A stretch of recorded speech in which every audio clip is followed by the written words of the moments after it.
Hi guys, it's Skill Jim, of course. Welcome back to my channel.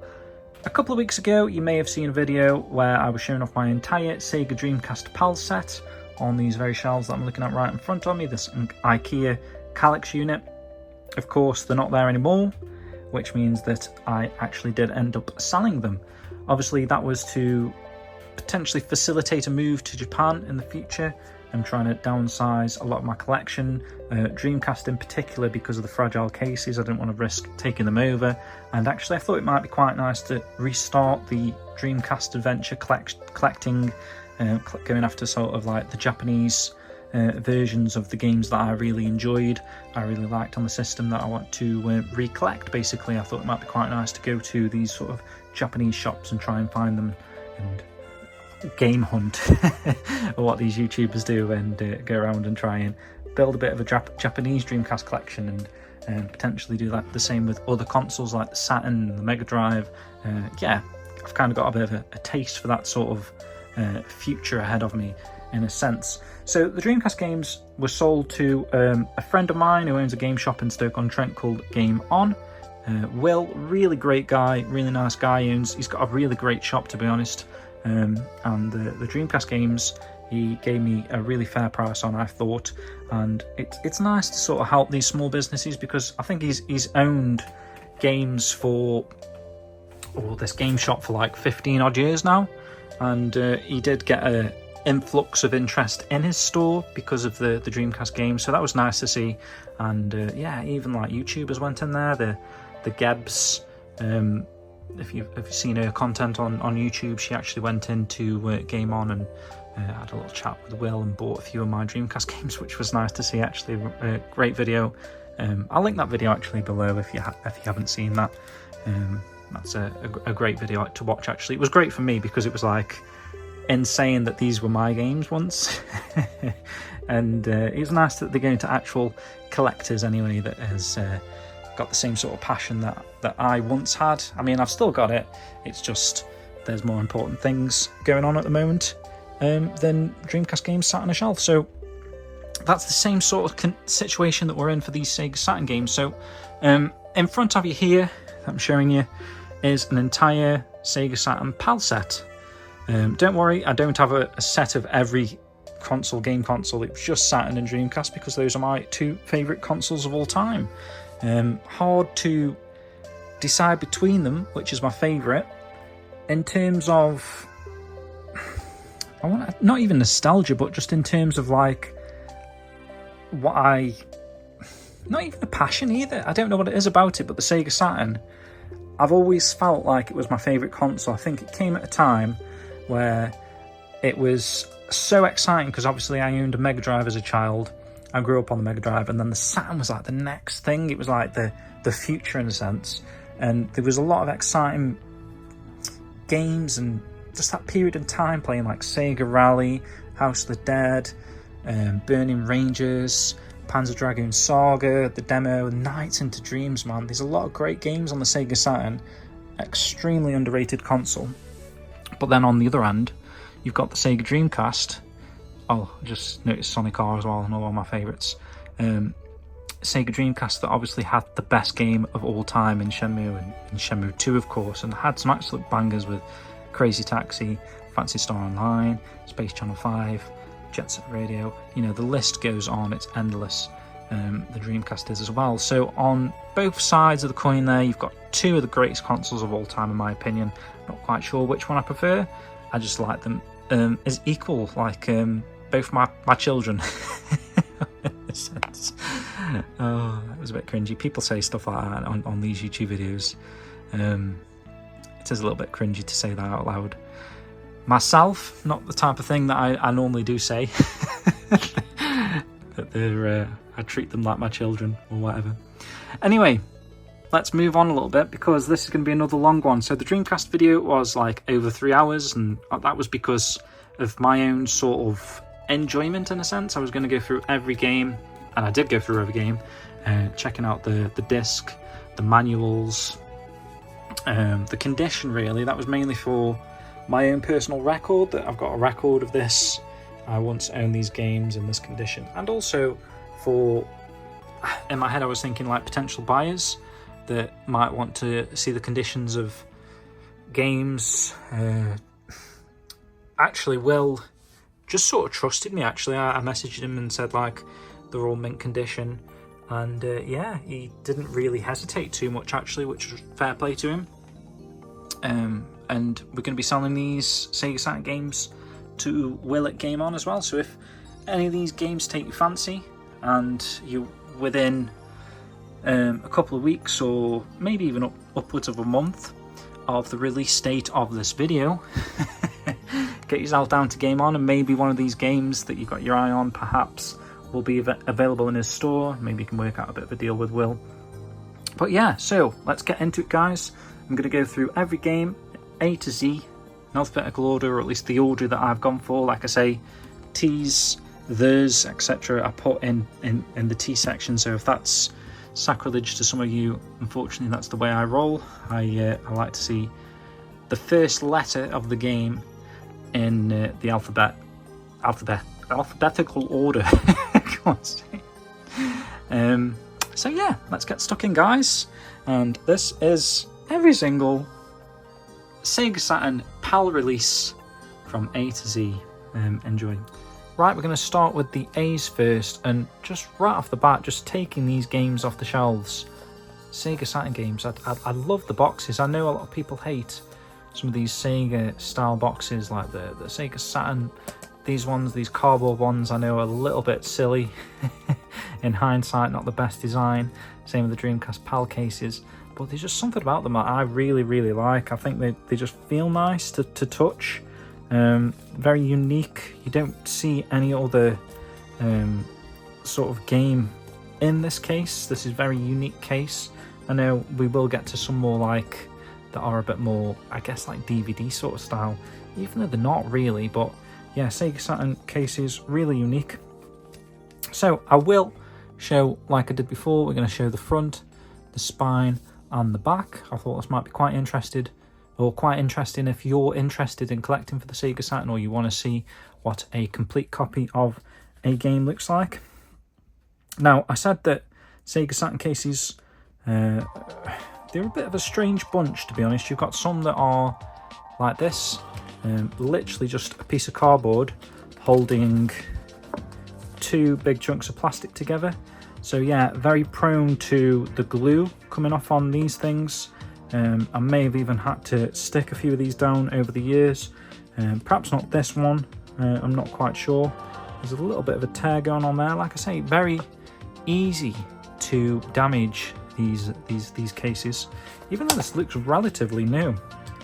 Actual Golf, this is a game that came with my Sega Saturn when I picked it up. It's not a console that I picked up on launch date. I'm not quite 100% actually when we picked one up. I just know it was like, I feel like it was like 96, that sort of a year we picked it up from. I think it was a game again, similar to what we did with the Dreamcast.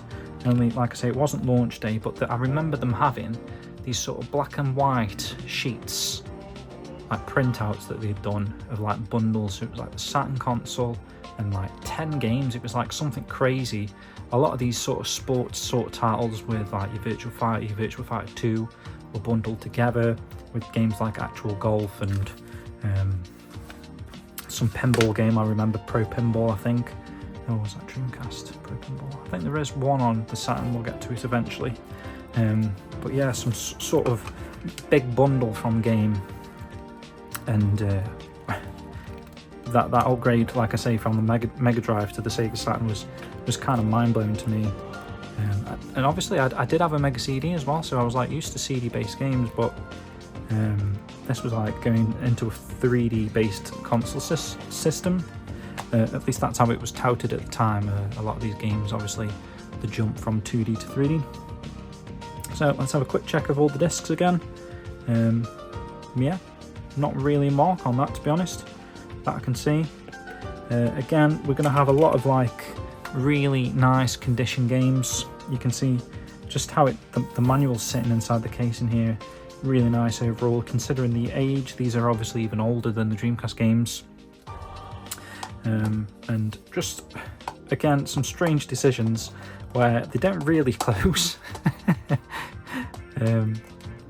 Like back in the day, there was like a tiny bit of sellotape to keep them sealed on day one, and then obviously, but then sometimes they kind of are sealed. The cases are really weird. Like that is hard to open now, so I don't know what I've done there, but it's just sort of found a nuke and it's actually connected, so we won't open it again. But that was actual golf. I don't know if I actually said the name of the game there. I will point out one more thing, and I know I'm going to be taking a long time, and I really apologise. I'm sure a lot of people have already turned the video off by now, but if you are finding this interesting and you're sticking around, I'm going to make a few little points of mention as we go along. So, cardboard based games on the Sega Saturn have this issue of like really wearing on the spines, whether it's from opening and closing the game constantly or being next to other games on a shelf, and then you're pulling them in and out sort of like you would like a book, and eventually the spines sort of wear down the side of you. So you'll see a lot of games, if you're a collector of Sega Saturn games, where the actual cardboard starts what's that word? Fraying. It's sort of fraying on the sides here and exposing, I guess, the cardboard. It's like starting to remove the black and making a bit of a mess. So you might see as I'm holding them, I don't know if you can tell, and that was the beauty of this sort of Sega Saturn hack that I had. I had a permanent marker pen, black of course, and anywhere that there was a little bit of white, or I mean I missed a little bit there, or anywhere that was like a bit rough and frayed, I literally just painted it with the black permanent marker pen. You can see the odd little bit of residue, but I think overall it gives them such a nice look that you've got this sort of uniformity. So for example, we put Alien Trilogy next to it. The odd blemish of black, I mean the other way around, like the odd blemish of like frayedness, white, yellowy sort of cardboard that has been a little bit sort of not torn but sort of again frayed over the years, to get that nice uniformity of like a complete Sega Saturn black spine collection. I think and it's not necessarily damage, but the damage of using a permanent marker just to touch up the sides there more than outweighs the leaving the damage on there in the first place, just for the aesthetically pleasing is what I mean to say. So yeah, I think that is the way forward if you're a Sega Saturn owner, collector. Like my own personal point of view, I never thought I would end up selling these games, so I did it because I just thought it looked nice on my shelf, and I was never going to sell them, sort of thing. But obviously things change over the years, times change, and yeah, I'm selling them now. Hopefully that doesn't devalue them. I can't really see why it would, because like I say, they look even more minty and they're already quite very good condition. Most of these games are, I would say, very good condition. I can't recall any games really that are below the standards that I sort of set when collecting. So with that out of the way, let's move on to the next games, which is actual soccer Club Edition rather. So you can see it's sort of like a brand, Actua, is it? Sort of like your Virtua Actua Soccer. And this is one that's in a plastic case, so you do get these sort of plastic clamshell style cases as well. These are probably the better versions of the cases because obviously they're less prone to getting any damage. These outlive the lifespan that you would associate with a Sega Saturn case. I don't know what I'm talking about. I'm talking like a bloody professional or something. But yeah, here's the manual. Yeah, is this the era where we stopped having colour manuals? Sega Saturn. Disc, we are looking at, I can't see any scratches again, just a few little fingerprints, blemishes. Oh, there's a couple of little, honestly, nothing at all really. Club Soccer, Club Addiction. Why do I keep saying addiction? I have this when I'm on camera or like just doing a YouTube video, where once I've said a word, every time I try and read the correct word or the word, I always say the wrong word. Like addiction. I don't know. Alien Trilogy. I'm going to try and do that thing where I was like, oh, this is a game that I owned as a kid sort of thing. So far just actual golf, and now Alien Trilogy is a game that I owned as a kid. I actually really like this game. It probably doesn't play that great today, but I remember really enjoying this actually. Probably one of my first person shooters ever played. It got a bit of a sticky label that just needs wiping off on the manual there. But overall, a really nice looking manual. Let's have a look at the disc.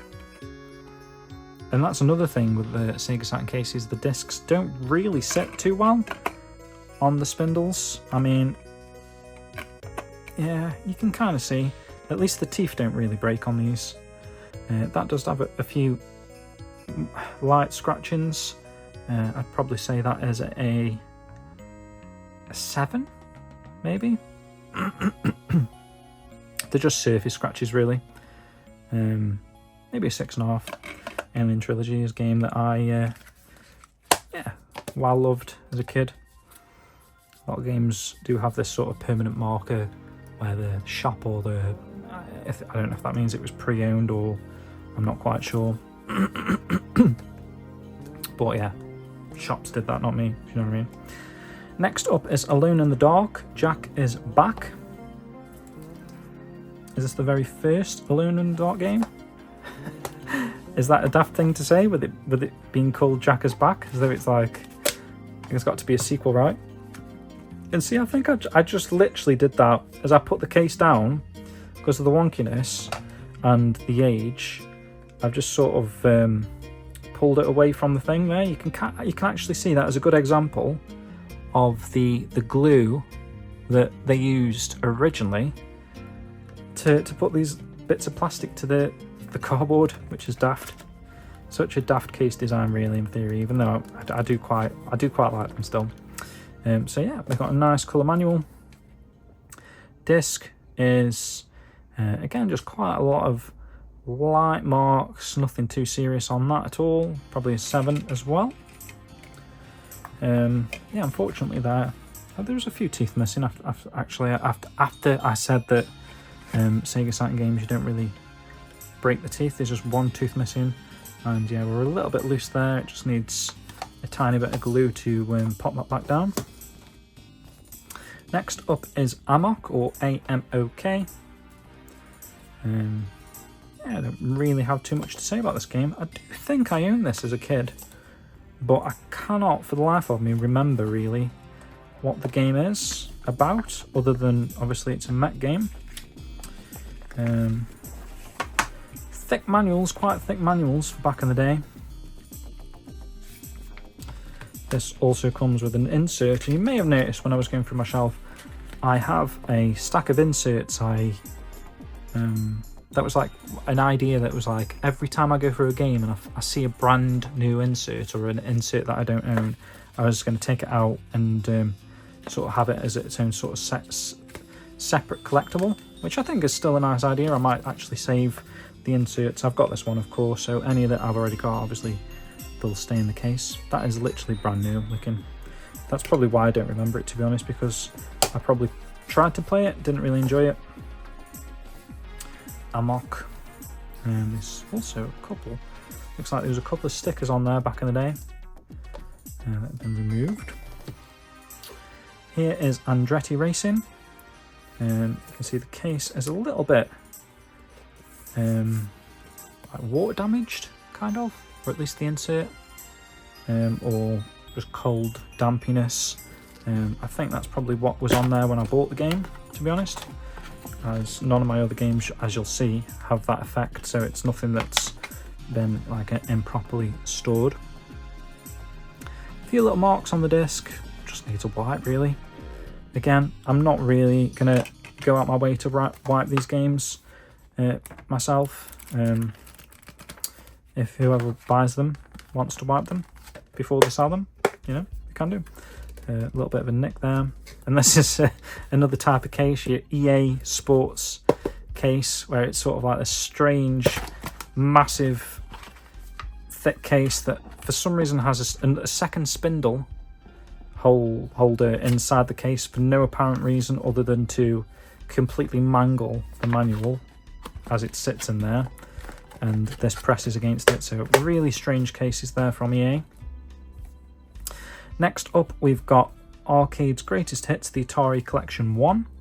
So this is a series of 6 arcade classics of Asteroids, Battlezone, Missile Command, Super Breakout, Centipede and Tempest.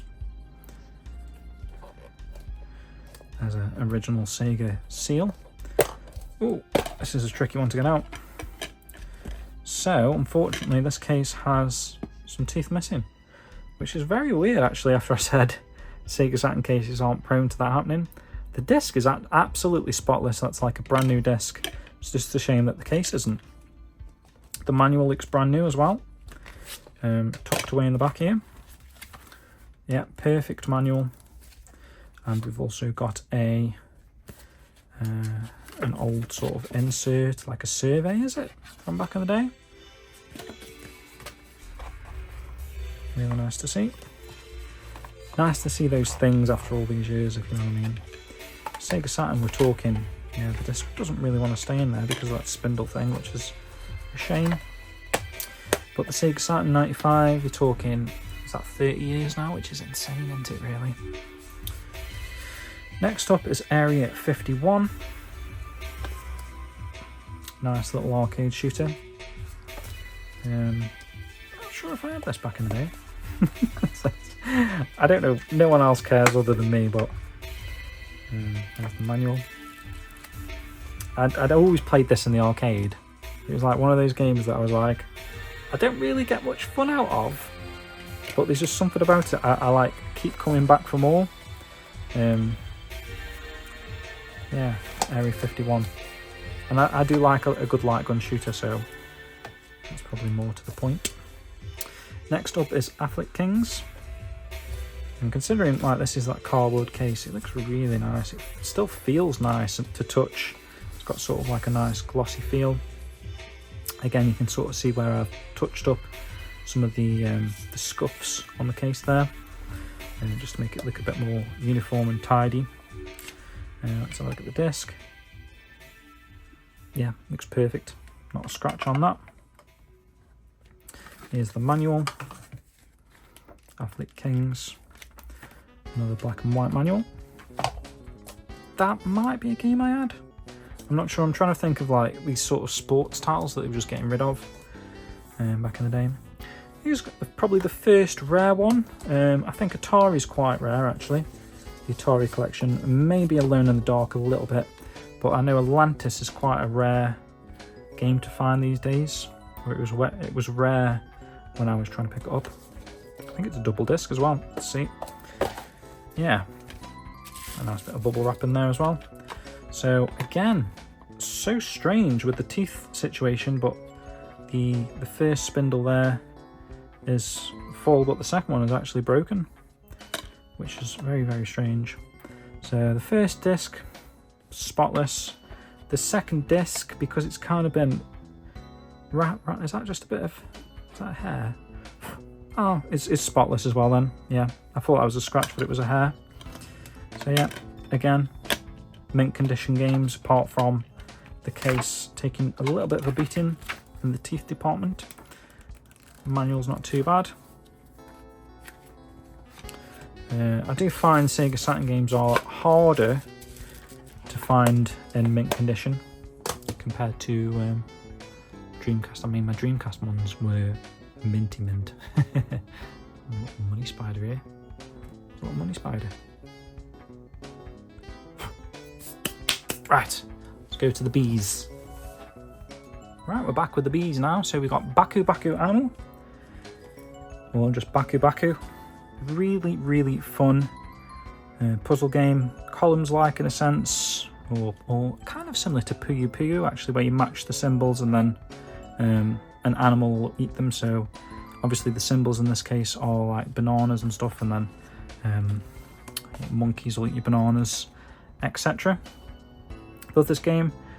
Disc just needs a bit of a wipe. It's just got some fingerprinty marks on. Let's have a look at the manual. Manual is quite minty, to be honest. The case, obviously it's the cardboardness. It's got that sort of a bend effect down the middle where it's been opened and closed so many times. Next up is Batman Forever, the arcade game. It's the first one that's sort of got a little bit of damage to the front here, where some sticker has, I mean, quite a lot of stickers or whatever. Don't know what's been going on with Batman Forever. Not a game that I actually owned back in the day. But yeah, something's peeled off some of the artwork on the front there, which is a shame. Some of these I was struggling to find, to be honest, in general. Like Batman the arcade game. This was quite a hard one to find. So yeah, not the best condition. The disc actually is really nice condition. But the case and the manual, you can see, has a little bit of damage, a bit of a rip to the front there as well. I don't know who has actually done that damage. It's a shame. Don't know what they've done there, whether there was a sticker on the manual as well for some reason. Don't even think I played that game actually. We've got Battle Arena Toshinden Remix. Which I know quite a lot of people like these sort of fighting games, the Battle Arena Toshinden games. They're okay. Nice weapon-based 3D-ish fighters. Disc looks fine as well. It's got sort of like a spirally light scratching too, but generally nice condition on the disc. The manual actually really nice. Tucked away in there. Nice meaty manual behind these slats on the case. Sounded like I said something else then. Yeah. Then we got Battle Arena Toshinden Ura, which stands for Ultimate Revenge Attack. So a little bit of frontal image wear and tear there, or just aged over the years. There's that money spider again. It's come back. Now stuck to here.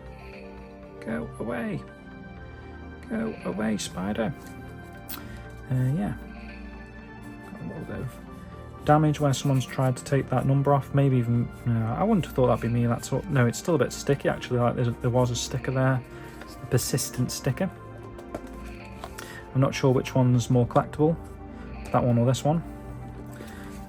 So yeah, these aren't as minty as the Dreamcast games. We've got another little tear to the manual there, which is unfortunate. I actually collected Dreamcast games first, so maybe my standards dropped a little bit as I started collecting Saturn games and found like the prices were quite horrific for some Saturn games. Spitting sebulence all over the disc there. So if you buy this, you've got a little bit of my saliva on the disc there if you want to clone me for some reason. Yeah, that's that game. Next up is Battle Monsters. Looks like a 2D fighter. 2D-ish fighter. Ooh, disc. Unusual disc, looks a bit different to the box and stuff. Just needs a wipe. We've got an Acclaim leaflet in there as well, which is nice to see. And the manual looks decent actually. That's quite a minty copy of Battle Monsters. You can sort of see it's barely been touched, that manual. Feels really nice to touch. Yeah, really nice condition copy of Battle Monsters. Next up is Battle Stallions. Oh, nearly dropped it. Another chunky EA box. For bastard to get in. And look at the state of the manual. But you can't do anything about it just because of that horrible... And they're so chunky as well. They're like the thickest manuals known to man. Oh, I can see some residue here from disc resurfacing, potentially. The disc looks really nice. Crystal clean disc, apart from that, but that's probably why it's crystal clean. But yeah, like I say, all of the games I bought, I played, made sure they worked. So absolutely fine, playing wise. This is a really nice condition copy of Black Dawn, and it's one of these that's actually really fun to play. It might be Black Dawn. It reminded me a bit like a more of like a 3D Desert Strike thing going on. So that kind of a gameplay, but in more of like a 3D first person sort of environment. Yeah, Black Dawn, pretty good. Or it could be Blackfire. Blackfire, I think, is the one. I don't think it, yeah, I think, well, that might be quite fun as well, but I remember this one, actually, now I'm looking at the box art. You're more of a third person view of the helicopter, right?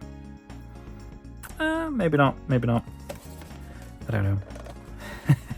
I don't know why I was sort of testing myself there to see if my memory matched the screenshots on the box before I looked at the box. Yeah, memory failed. I was just seeing, was that a controller? I was just seeing like you got a flight sort of stick controller. I thought that was a controller in the picture there, but that's the HUD display in the game. Yeah, one of those two is actually really fun. I remember when I was playing it, I was like, oh, this is actually a really enjoyable game. Or the exact words I said, that was a quote at the time. Oh, this is a really enjoyable game. Moving on to Blam Machine Head with an exclamation mark after Blam. A boobylicious lady on the front there. Yeah, this sort of very old 3D polygonal character models that they had back in the day there. A few little rough sort of marks on Blam Machine Head. Don't think it's a particularly expensive game. So like I say, my standards weren't set too high on some of these games. Disc looks fine there, it's just got one light hairline scratch across the side of the disc there. Manual, seen better days, but it's not ripped or anything, it's just got a little bit of crease look to it. Moving on to Blast Chamber. A lot of these sort of like dull, similar looking 3D model Blam, Blast, you know, sort of game. Black Dawn, Blackfire, Blast Chamber. These sort of like, no one ever remembers these games. None of them are very memorable experiences, but there is some fun to have still in some of these games. Actually, looking at that, it looks more like I don't know, like a platforming game. A lot of ledges and stuff going on there. Can't quite recall how that plays, but the actual that copy looks quite nice of it. Here's a game that I actually remember enjoying as a kid, Blazing Dragons. This was probably one of the few games, or one of the earliest games, where I actually printed off a guide from like game FAQs back in the day. Probably like later on, because obviously the internet wasn't very prevalent back in the Sega Saturn era, but like maybe towards the Dreamcast era, when I started getting into in fact there's some printed stuff there, when I started getting into the internet with the Dreamcast, of course, online gaming and stuff. I still went back and played Sega Saturn games, and this game, Blazing Dragons, I printed off a guide and actually thoroughly enjoyed. Let's have a look. So yeah, here you go, Blazing Dragons Solution. I guess I could leave this inside the box, eh? Is that the whole game? Yeah, it's like a very abridged, quick solution guide to Blazing Dragons. It's sort of like a point-and-click adventure. Like sort of those classic PC LucasArts sort of style games. The actual voice work in this game is really good, actually. Rather funny. Some really good acting. Disc passable, maybe like an 8, just needs a wipe. But yeah, Blazing Dragons, one of my personal favourites actually on the Saturn. Really enjoyable experience that, especially with a guide. You know that like picking up this random worm and combining it with like a sink or something, do you know what I mean? Create something that you can use on something like a random thing. It's that those sort of puzzles that you perhaps wouldn't, or you perhaps would figure out, but it would sort of defy all logic, just like completely kill your brain cells. So it was just nice having a bit of a guide to help me ease through that story there. A really enjoyable game, actually. Breakpoint. I don't know why I said it like that. Look at those screenshots, man. So pixelated. I was going to say Breakpoint is sort of like an early precursor to the Virtua Tennis series, but looking at those screenshots, man, I don't even know. It's like a fucking sequel to Game Gear Tennis with Sonic as the adjudicator, whatever that guy's called.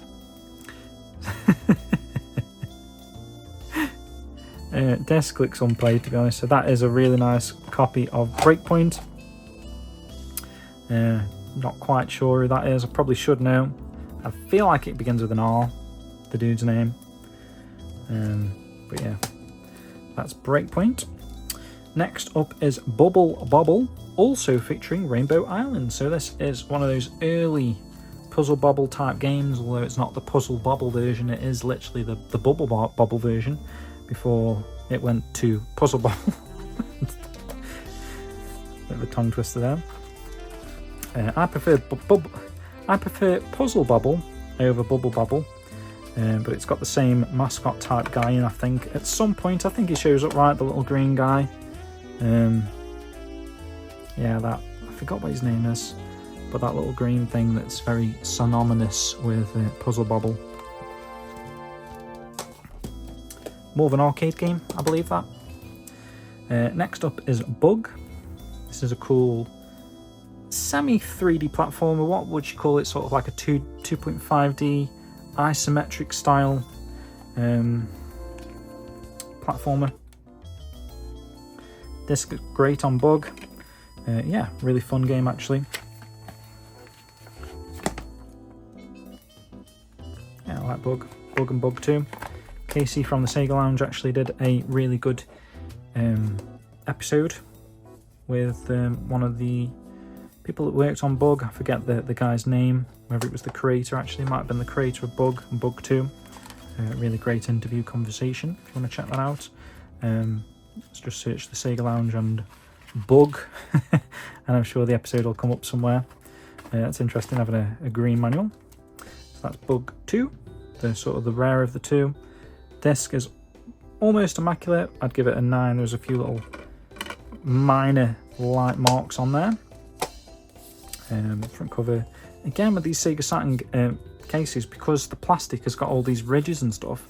Over time, if like you stack games like that, over time you get the sort of impressions of the plastic below. So you do get some sort of these like almost like the cardboard's creased a little bit of effect. When really it's just literally just because the plastic below it's sort of started to press and take the shape there. And yeah, there's a bit of a blast in the past for someone there. Is that like an Australian.au cheats and tips tip line? I don't know if that means that this game specifically has come from Australia. Obviously they still had PAL games as well. Right, next up, one of the best games on the system, Burning Rangers. Very popular, very rare, quite expensive. I love Burning Rangers. I love the music. I love what they were going for. The sort of firefighter 3D shooter. Really cool gameplay. Sort of the precursor to Gun Valkyrie as well, if you've ever played that on the original Xbox. Burning Rangers. Yeah, awesome game. Disc, great condition. There's like 1 mark on that. So yeah, that is almost a mint condition copy of Burning Rangers. I'd list that as very good, but you might think that is slightly better than very good. There's sort of a feeling of like a slight curvature to the case. That might just be me. the way it feels in my hands. But yeah, awesome Sonic team game there. Burning Rangers. Burning Rangers, go!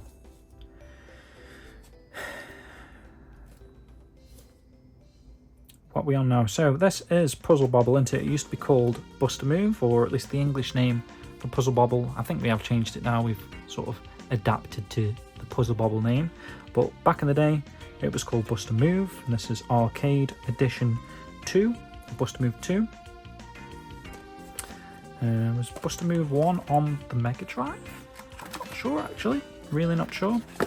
But nice to have these Bust a Move games on the Sega Saturn. My favourite is actually the Dreamcast Bust a Move 4. I really love the story adventure mode on that. Hours of fun. But yeah, here's the sequel, number 2. And finally of the B's, Bust a Move 3. So yeah, I don't know if Bust a Move 1 is on a Sega system, but you've got 2, 3 and 4 on Sega systems, which is pretty cool, I suppose. This looks really mint condition. We've got sort of a claim helpline leaflet there. The manual looks unused, to be honest, for Bust a Move 3. Ooh, look how spink span white that is. Nice, crystal clean manual. Disc. Yeah, really nice condition disc as well. Like, just my OCD-ness would say that there was a couple of marks on there, but honestly, really nothing at all. Probably a 9 out of 10 again on the disc condition if you're interested. Right, let's move into the C's. Whew. It's only really when you start doing this that you actually realise how long this is going to take. So I'm still on the first shelf, believe it or not. So anyway, here's Casper. We've got a little bit of a watery sort of moisture looking damage to the case there. This is a game that I owned as a kid. Probably was poorly stored back at my mum and dad's house. Got a bit of a damp problem at my mum and dad's house. But no damage, of course, to the, you know, it's not like it's got mouldy or anything. It's just a little bit wavy looking for Casper. Really fun game, actually, Casper. It's a little bit boring if you play it all in one sitting. You're just sort of going back and forth. But I quite like the game, actually. Quite interesting puzzles throughout the, you know, like unlocking different rooms of the big mansion and trying to figure out like how to get a key to unlock a room. I remember like a hedge maze as well. Yeah, quite an interesting game if you've never played Casper before. Here we've got Chaos Control, not to be confused with the move that Shadow the Hedgehog does in Sonic Adventure 2. Obviously this predates it. Perhaps this is where they got the idea from. Perhaps whoever designed Chaos Control the game here needs to send a cease and desist to Sega, Sonic Team, whatever, who came up with the Chaos Control concept for Shadow. I'm joking, of course. I feel like you can get that font off that font. I've seen that control, just looking at the T there, that's like a proper font, downloadable font. The disc actually is spotless, manual, decent condition.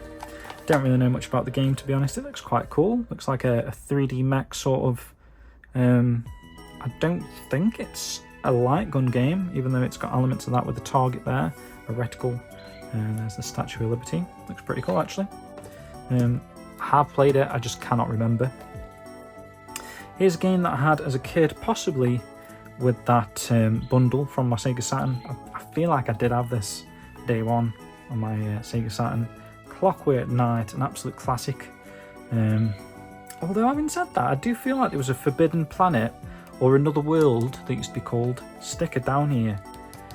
I've got a vague memory of that. I think there's a receipt in here and it was $9.99. I've just had a memory from that. Let's see.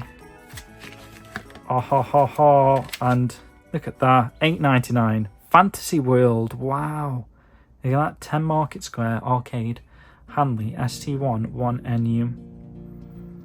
I think that was where Another World was, which then subsequently became Forbidden Planet. So if you've ever been up Hanley in Stoke-on-Trent, the Forbidden Planet store. I'm pretty sure that's what that was. Fantasy World, they did, I can kind of picture it, where they've got all the Funko Pops as you walk in on the right.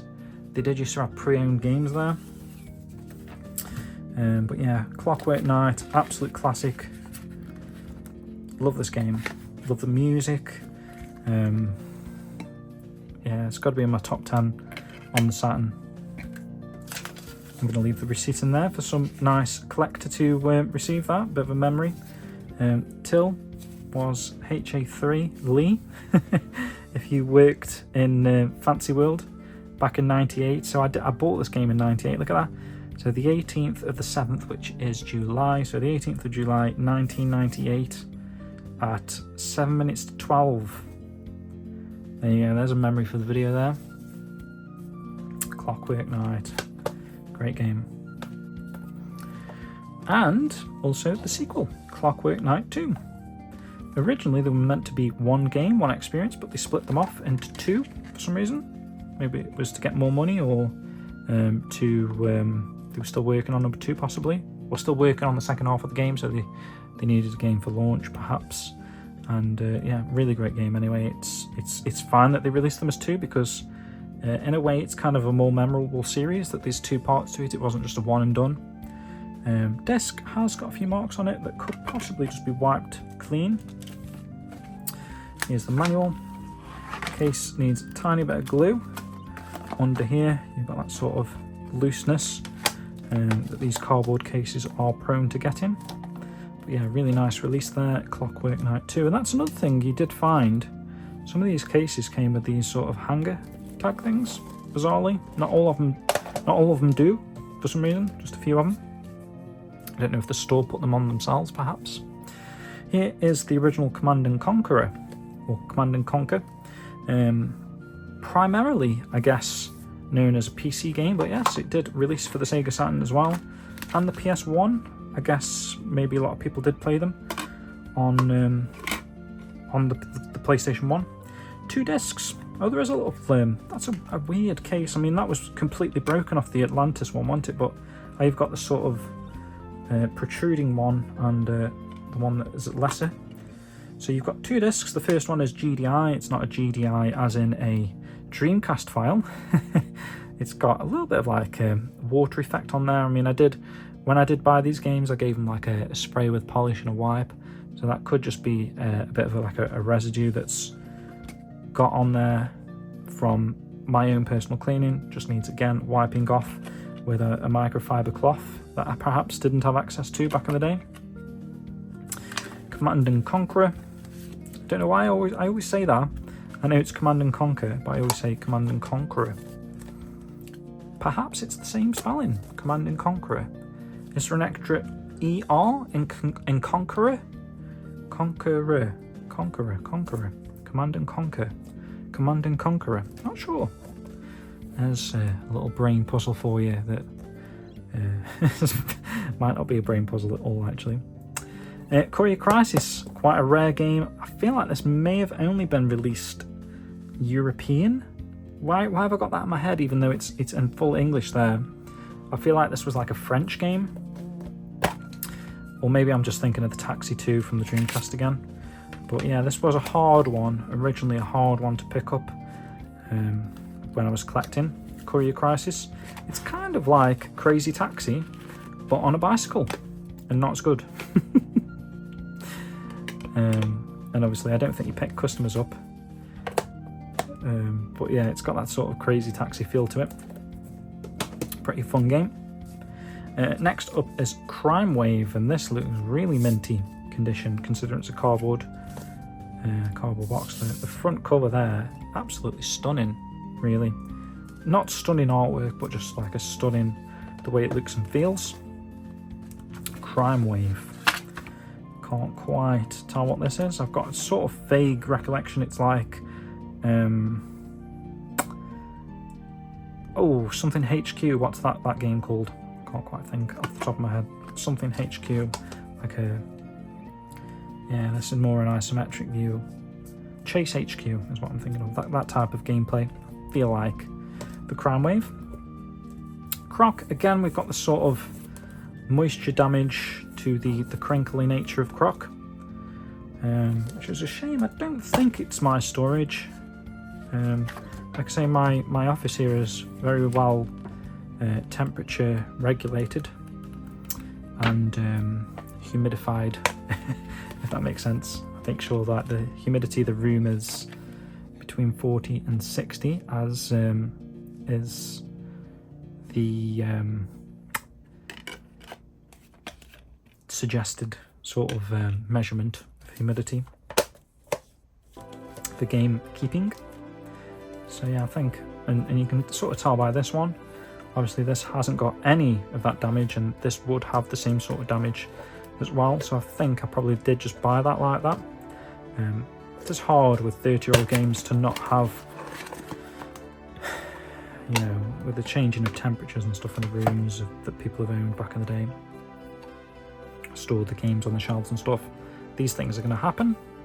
Again, fortunately there's no sort of mould or anything like that, it's literally just a little bit of crinkly nature to the insert there. Crusader, perfect condition, to be honest. Actually the manual's got a little bit of like that sort of white frayness that I was talking about, but the disc and case, I don't know why I keep dropping stuff, I'm so clumsy, man. For one of these big chunky EA boxes, really nice condition. Crypt Killer, this is quite a rarish one as well, I believe. I think this was a hard one for me to get back in the day. I feel like there's two different covers as well. This is my preferred cover, but I'm pretty sure there's one that's a little bit more colourful. I like this cover though. I don't know why there is two covers or why I've got that in my head, but I just had a vague recollection after looking at that. Manual, absolutely minty. Nice condition manual for a Sega Saturn game anyway. Disc, absolutely minty as well. Doesn't look like it's been played at all, really. Crypt Killer.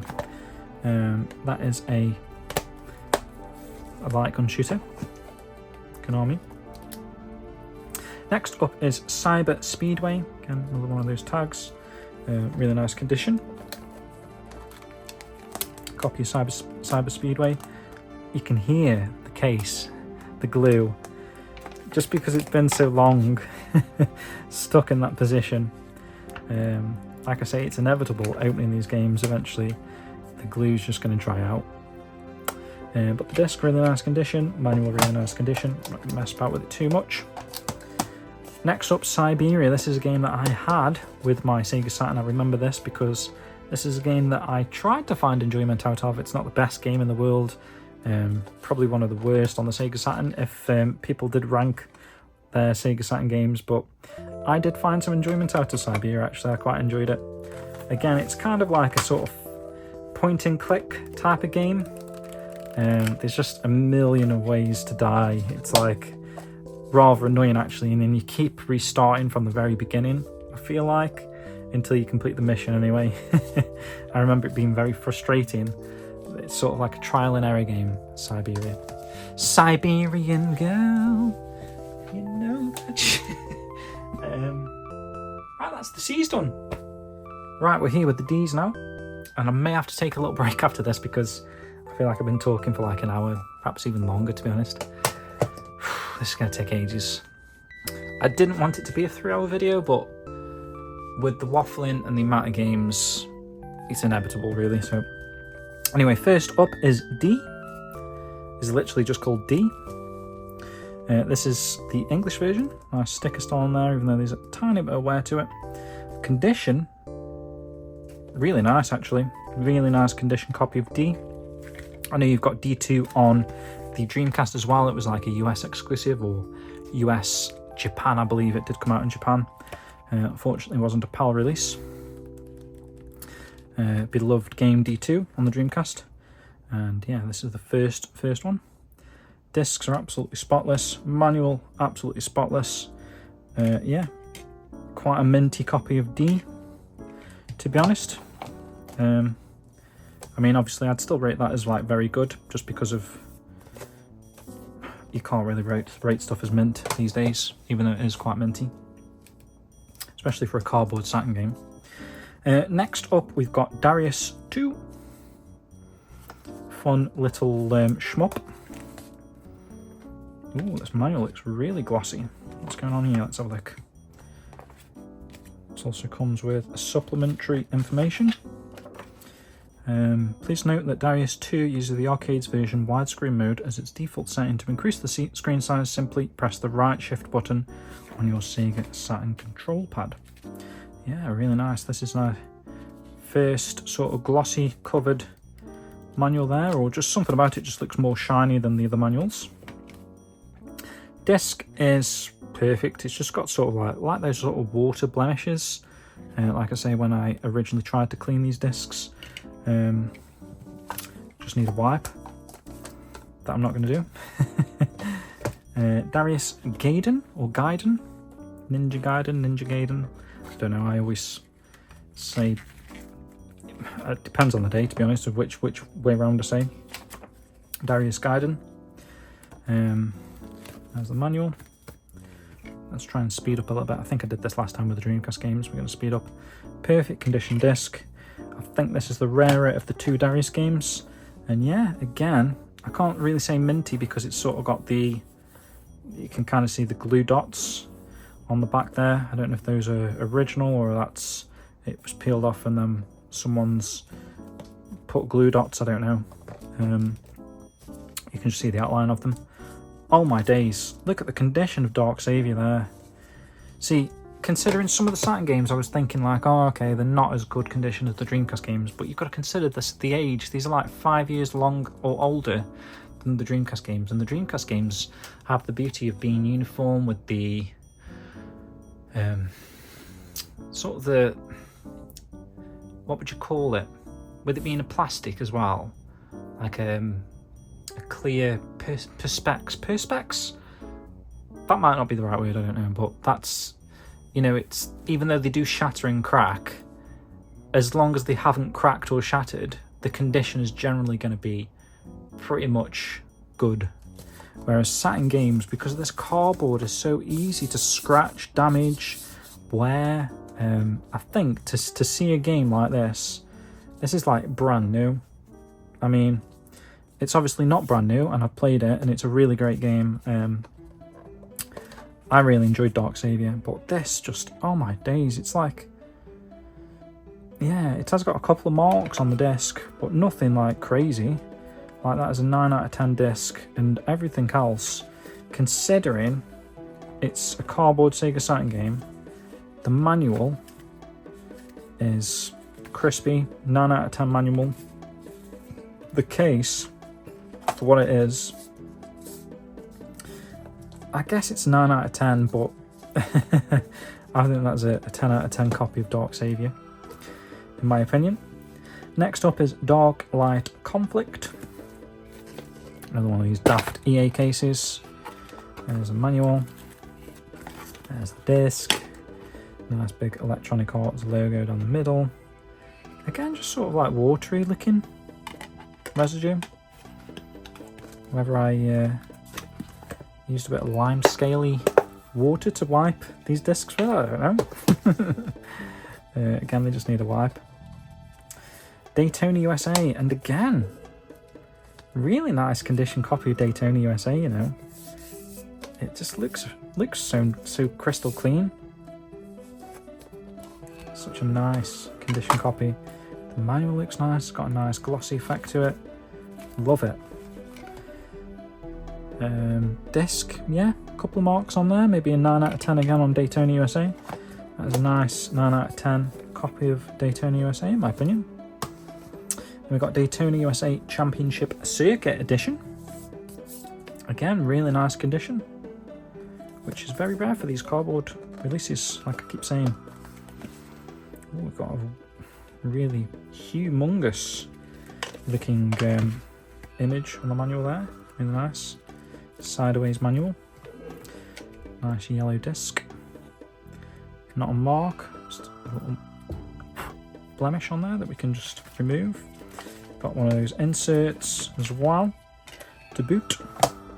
Again, really nice condition copy of Daytona USA Championship Circuit Edition. Now, one of the rarest games on the system, Deep Fear. survival horror, very much in the vein of the original Resident Evils. Unfortunate that the manual is a little bit battered there. Again, I think because of the price I probably paid for this compared to what they do sell for, I took a little bit of a hit on the manual there, just to sort of own the game for a reasonable price, because the prices were crazy. The discs are spotless though, and at the end of the day, it's the discs that you want to be in better condition, in my opinion, because they're going to last longer. They're not going to be prone to like your disc rot and stuff if there's no scratches, or deep scratches or whatever to sort of get the air into the data. That's how it works, I believe. So yeah, I mean, a shame about the manual. There's a little bit of a mark on the front there, this plastic case. Discs are great. I think you'd have to put that down to about a 7 out of 10 maybe. The manual lets it down. Here we go, here's DEFCON 5, $39.99, lowest price guarantee. I think, or at least when I picked this up, it was a $5, so they got that wrong. They weren't the lowest price guaranteed. I wonder if I can sue them on that. Take them to court over that guarantee sticker. They weren't the lowest price. I only paid a $5 for this, and it looks brand new, to be honest. I know it's got these sort of like strange indentations, but again, that's just the cardboardy type of case. The actual disc, manual, and the feel of the game, it feels minty. Here's Destruction Derby. Oh god, Destruction Derby. Again, another mint condition game. I do feel like I had this, but then again, maybe not, because I don't remember playing Destruction Derby on the Saturn, if I'm being honest. I think I probably did pick that up actually later. It just looks very iconic to me, but I think it is because of that is the game. Here's a good one, Die Hard Arcade, or Dynamite Decker. You might be familiar with that. Die Hard Arcade, Dynamite Decker, or Dynamite Cop. Got quite a few different names. Obviously the Dreamcast sequel is Dynamite Cop. This is the first game of the series, Dynamite Cop 1, or Die Hard Arcade, or Dynamite Decker. Decent manual for what this is. This is a very rare game, or rarer than most. Disc just has a few little marks whizzing off there, but no deep scratches. I don't know if they are scratches. Maybe they would be considered scratches then. They're just sort of like surface scratches. Yeah, pleasantly surprised at the condition of Die Hard Arcade there. Really good. Now this is a game that I did have. This is one that I did have with my Sega Saturn when I picked it up with the bundle of games, Die Hard Trilogy. And I actually really love this game. I know it gets a little bit of hate. It's like 3 different games in one, albeit not fully fleshed out games, but the games that are on here are really fun. You've got like a third person run and gun type of game where you move up this skyscraper type building. You clear a floor and then you move up a level in the elevator to the next floor, clear a floor, just goes on and goes on and goes on. Really fun though, fun sort of third person arcade shooter. Perhaps not an arcade shooter, but it is a fun game. And then the Die Hard 2 game is like a light gun shooter, which is really cool if you've got the Sega Saturn light gun. Really fun shooter that is. That's, memory wise, it's one of my favourite light gun shooters, I would say that, thinking back to it. Really, really good fun. And then the third game is sort of like a Crazy Taxi type game again, with the Taxi and Die Hard 3. Yeah, fun game. Here is Digital Pinball. Something about this just feels really, really crisp and clean. None of that sort of indentation-y stuff that was going on there. Just a nice condition copy of Digital Pinball. Not sure how much the value of this game is these days. I don't think it was too expensive. Got a nice white crispy manual, and I'm assuming the disc is good. The disc is spotless, so yeah, really nice condition copy of Digital Pinball. Next up is Terry Pratchett's Discworld. could be breaking my rule there with the T, but to me this is Discworld, and probably more so for the sequel. In a minute, Discworld 2, you see Terry Pratchett isn't on there, so it would feel silly in a sense to put this under T's and this under D's. So I like to have the uniformity of Discworld 1 and Discworld 2, if that makes sense. Never actually played this, but again, I think this is a point and click type of adventure game, like a Brick and Sword type of thing, where you use random items at random times. That's interesting that there's a advertisement for Knights there coming soon in a game such as Discworld. We definitely need a wipe on this disc. I don't know if that's showing up on there, but there's a lot of like that sort of speckly, watery, smeary stuff that I was on about, lime scale. No marks as such though. There is a little bit of a scuff going on here, but like not scratches or deep scratches or whatever. And then Discworld 2, you can see the first one was in the cardboard sleeve, the second one is in this more modern sort of DVD style sleeve, clamshell case that they did later on in the Saturn's lifespan. Again, all my games come with manuals, so they're always complete. That's how I collect. Disc is spotless. The Discworld games, for some reason, have got more of a kind of like a goldy sort of glint to the shine of the discs there, not silver like most games. Excuse me. Okay, next up is Doom. Hopefully I cut that out there if I accidentally left that in where I did like a little weird burpy noise. And now I just told you about it, so I probably ended up having to leave that in. That weird burpy pause. That's just me just talking for so long. Getting a bit gassy over here. So there's Doom. A decent port of Doom for the Sega Saturn here. What's going on there? Look at the plastic case. They've done sort of a strange design. Really crisp manual, to be honest. Really great condition copy of Doom. Got those slats there for the manual to slide in. Yeah, really nice. Apart from the dents of like the, again, that sort of cardboard effect that you have. Oh, this one's in a plastic case. Collectible. Look at that. Dragon Heart, Fire and Steel. Immaculate condition. It kind of is, to be fair. Really nice condition copy of Dragon Heart, Fire and Steel. Don't know if the game actually warrants being inside a plastic protector there.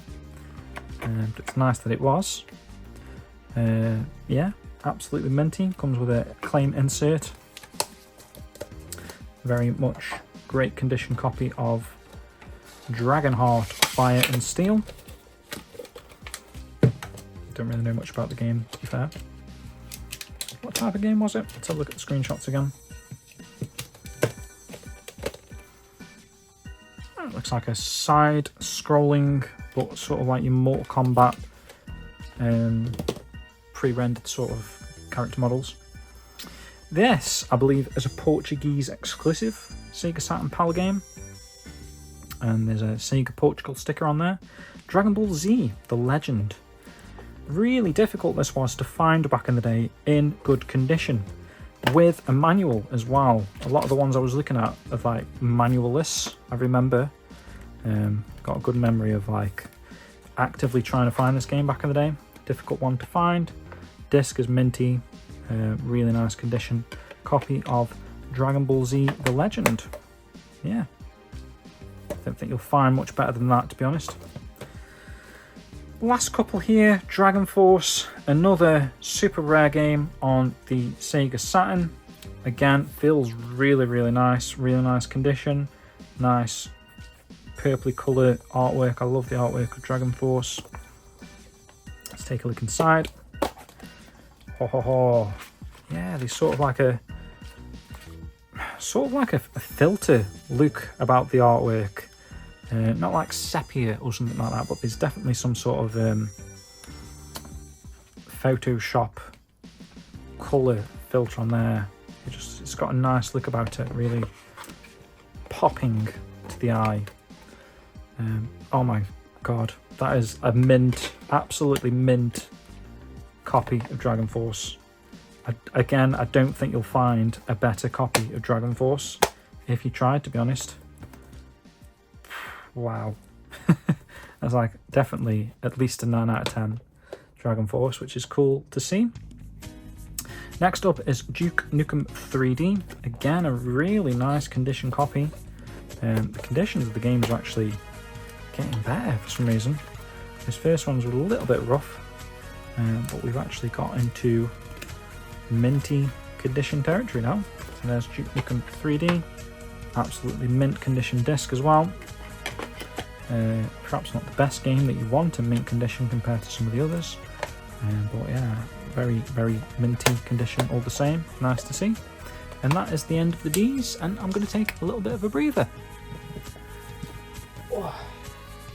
Right guys, what's been literally seconds for you, it's been a couple of days for me, so let's get back on track. We're running through the E's now. I'm going to start off with Earthworm Jim 2. The sequel to Earthworm Jim, if that wasn't obvious. Got a nice feeling case, although it's very rigid. It's another one of those examples of the cardboard adapting to the plastic casing, the plastic shell, over 30-year period or whatever. There's the manual. Let's take a look at the disc. Very interesting with the disc. There's sort of like a, I don't know if you can see in one of the angles, sort of like a circular line as though the data didn't fill the disc, perhaps. I know it's like a 2D platformer, perhaps it didn't fill the disc, I don't know. But it sort of looks like it just stops there. And then you've got sort of like no data and data, if that makes sense. I'm not quite sure if that's the case or not. Just the way it looks like to me. Next is Enemy Zero, and this is the first of these cool outer cardboard boxes. There's only a few games with these. Off the top of my head, I want to say there's 3, possibly 4 in total, this design. And this is obviously to house 2 Saturn games. This box in particular is fantastic. I mean, I remember being excited by this when I picked it up.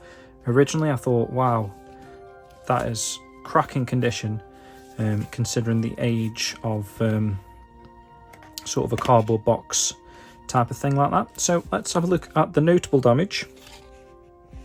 There's just a little fold there, maybe a little fold there just where people have opened it over the years. And myself, just that sort of creasing there. There is a tiny, like not very long at all, some of the tiniest of tears just on the front there. I'm guessing that's because of the flaps here. So you've got to think this is just, it's just thin cardboard really that's housing the games here. So for it to have survived the taking in and out of these plastic cases, it's done quite well. Yeah, really nice integrity. No marks on it at all, really. It's a really nice box. So this is what you get with Enemy Zero. You get 2 cases. The first one is discs 0 and 1 because they're trying to be quite cool, quirky. So disc 0 is sort of like a video tutorial, bit of a training. I don't think there's any gameplay on that. There might be like an opening cutscene and maybe some opening sort of information and stuff. And then disc 1 is where the game actually starts, I believe, from memory, and it's a pretty cool game. This is the first game of the D series, or kind of like a prequel to D, so like D and D2. As far as I'm aware, it's the same character, I believe, that's in D and D2, and it's made by the same guy. His name's Kenji something, I think, who's made these games. Really well respected SEGA developer from those sort of days. Created these and the D games, of course, and maybe even Illbleed. I think he made Illbleed too. There's disc 2 and disc 3. And yeah, unfortunately died quite young, I believe, the developer of these games, unfortunately. But Enemy Zero, really cool game. If you haven't played it before, you're sort of like a first person. It's not really a shooter in a sense. It's like you're just going around. Think Alien Isolation, where there's an enemy out there that's trying to hunt you down, but the sort of the. Gotta be careful with this because there's a flap at the bottom, and it tends to want to. So the flap's there. So I think if I place it down like this now, hopefully we should avoid the flap at the bottom. This way around. Oh, it's so hard for it to not. How are you supposed to do that? Well, I'll tell you what we will do. This is how you do it. You put that disc in first, flap way round, so we can lift it on top of the flap. There we go. And then put that one on top of that to make sure that there's no interference at all. There we go, perfect. So yeah, what I was saying was the novelty of this game is that the enemy that's trying to hunt you down is actually invisible. So you've got sort of a radar that you have to keep using to make sure you're not in the vicinity of the invisible monster. It's quite scary in a sense. But yeah, cool game. Next up is Euro 96 England. Put this under the E's, not the U's, because UEFA's just sort of the sporting board, isn't it? Disc wise, we didn't look at all 4 of them, but that's barely been played, so I imagine all 4 discs are immaculate. Euro 96 on the other hand, there is a couple of minor scratches, nothing much at all. Again, surface, that might be one. A little bit less, more so than surface, possibly, just one. But again, I think this is a relatively cheap game, Euro 96. So, and football games notoriously thrown around, aren't they, as a kid? Not too much care taken in those type of games over other stuff like Enemy Zero and nice Cobbled Sleeve. I mean, as a kid, maybe that game is lucky to have survived, actually. Exhumed, which is Power Slave, I believe, in America. If you weren't familiar with this game, sort of like an Egyptian first-person shooter, I believe. Again, a little bit spooky sort of atmosphere going on. Nice glossy manual. And a nice clamshell. Did we look at the disc? I'm not even sure, actually. Yeah, perfect. Absolutely perfect condition. That is a pretty mint condition copy of Exhumed. Yeah, definitely is mint. Next up is F1 Challenge.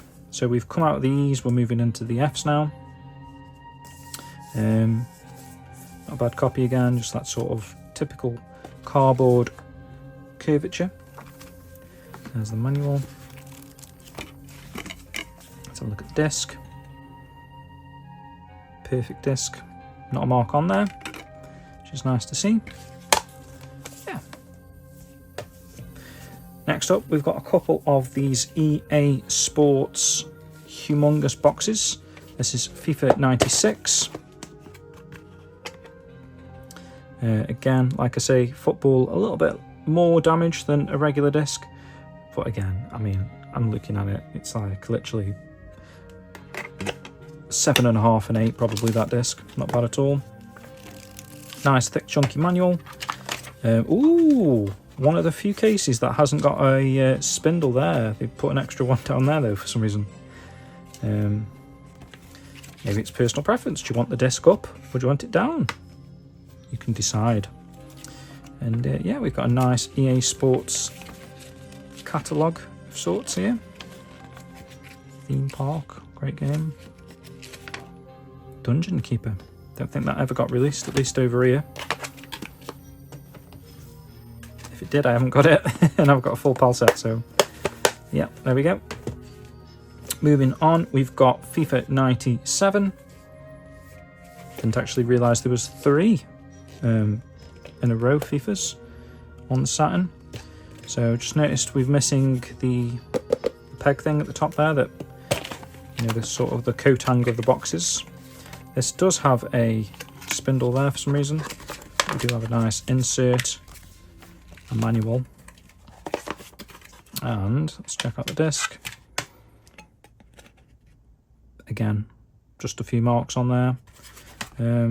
Probably an 8 out of 10 disc-wise, in my opinion. And here's the last one in the series. This is one that I did own as a kid, actually, even though I wasn't a massive football fan as a kid. But I actually really loved FIFA 98 Road to the World Cup. Yeah, immaculate disc. And this is something I did play quite a lot. I remember putting it on easy mode, and I think you could even set the time to like an actual 90-minute match, and you'd end up winning like 99-0, something crazy. But yeah, really fun game actually. And you could also do indoor sort of 5-a-sides, which I quite enjoyed as a kid, not really knowing much about football and stuff. Next up is a absolute classic, Fighters Megamix. This is my own original copy from back in the day when I was a kid. Loved this game, loved unlocking the hidden characters and seeing the artwork at the end of the credits for each of the characters. You got like unique artwork in the credits. Love the music as well. Just fantastic to be able to play as loads of different characters from loads of different series of games. Awesome stuff. Here is Fighting Vipers, which I also owned as a kid. I remember really loving playing as Picky, is his name, the guy with the skateboard, and Candy. This plays literally identical to Sonic the Fighters. That kind of gameplay where you smash them through the walls and stuff. Immaculate disc. The games that I owned as a kid, and I said this in the Dreamcast video, I took so much good care of. It amazes me, to be honest, as a person, that I did take that much care of them. Next up is Firestorm Thunderhawk 2. It's pretty much a mint condition copy of this game. I don't believe it's an expensive game. The disc has a few marks, but I'd probably put it down as about an 8 again, 8.5. There's the manual. We've got a little bit of the old glueness of the case there, which just needs sorting. Oh, we moved into the Fs, didn't we? Or had we already moved into the Fs? E, F, we did. Okay. We're on to Formula Kart Special Edition. Nice clamshell box for this game. Not sure I know too much about this one, but the disc is immaculate. Manual looks nice as well. Really nice manual there for Formula Karts Special Edition.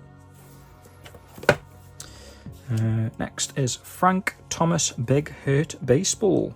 Surprising release in Europe. Obviously, but baseball's not too popular over here. In fact, I don't know anyone who watches baseball.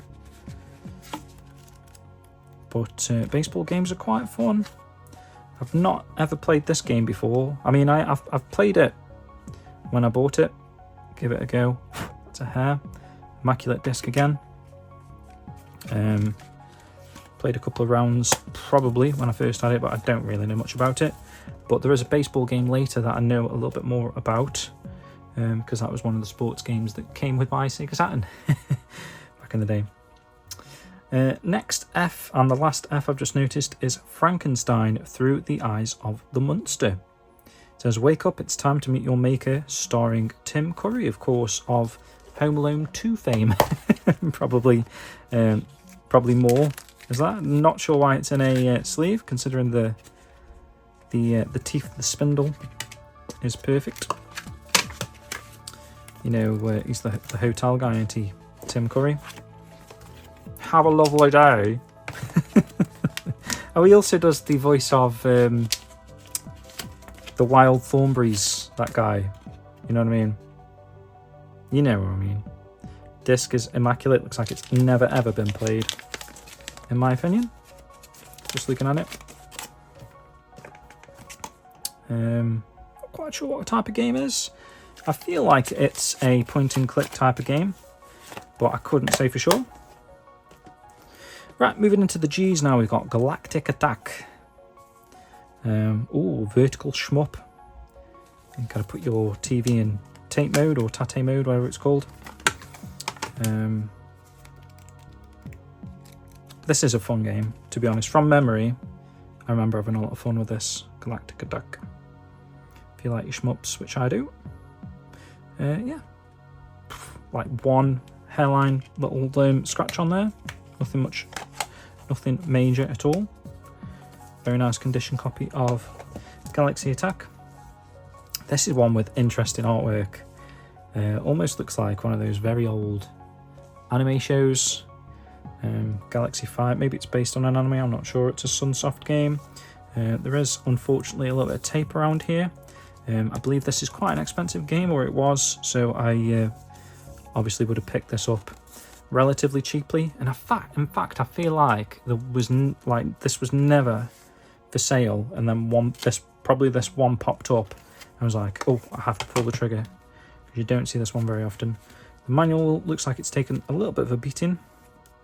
It's got 808 for some reason on the manual, and there's a sticker down here as well.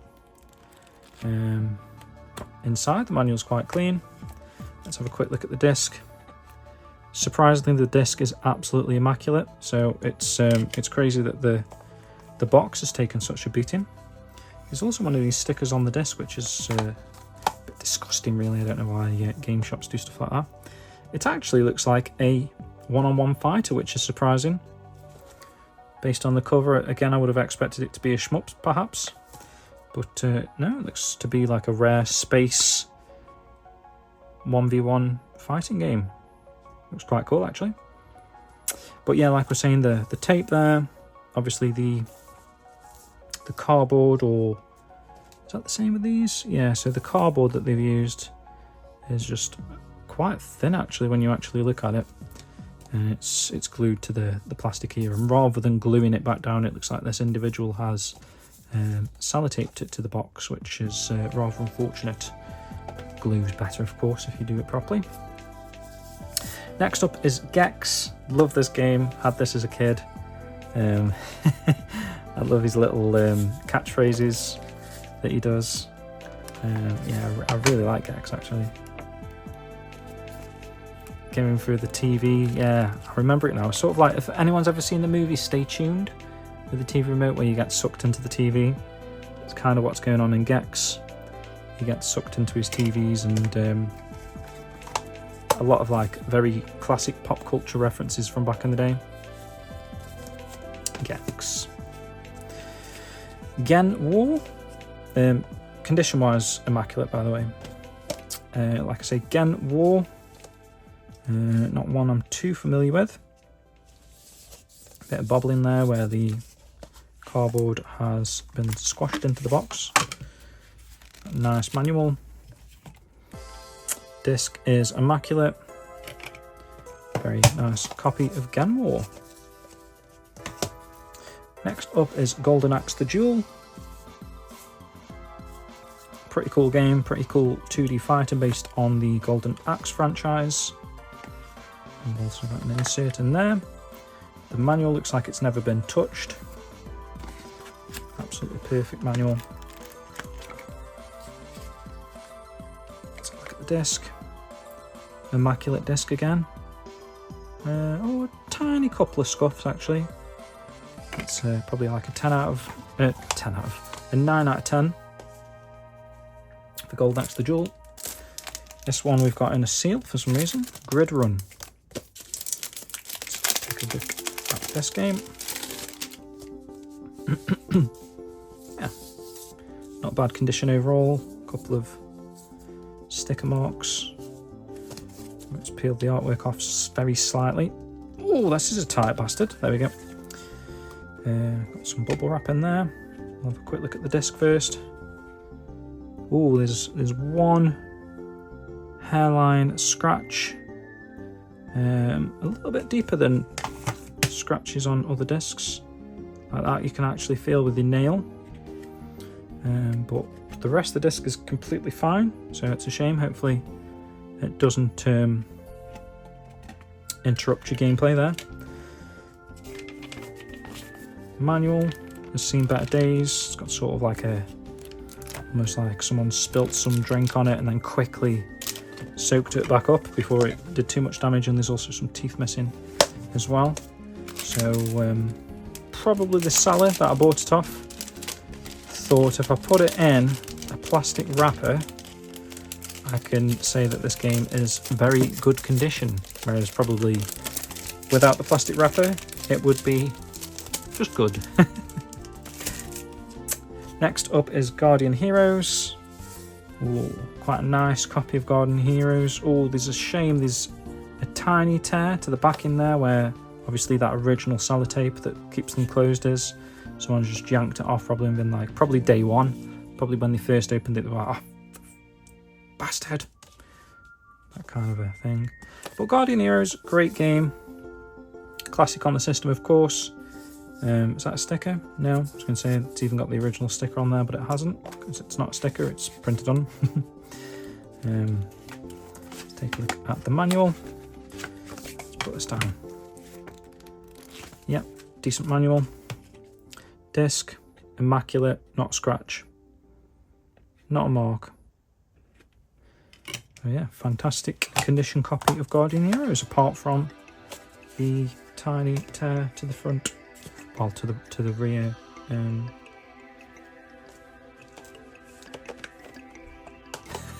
What's it called?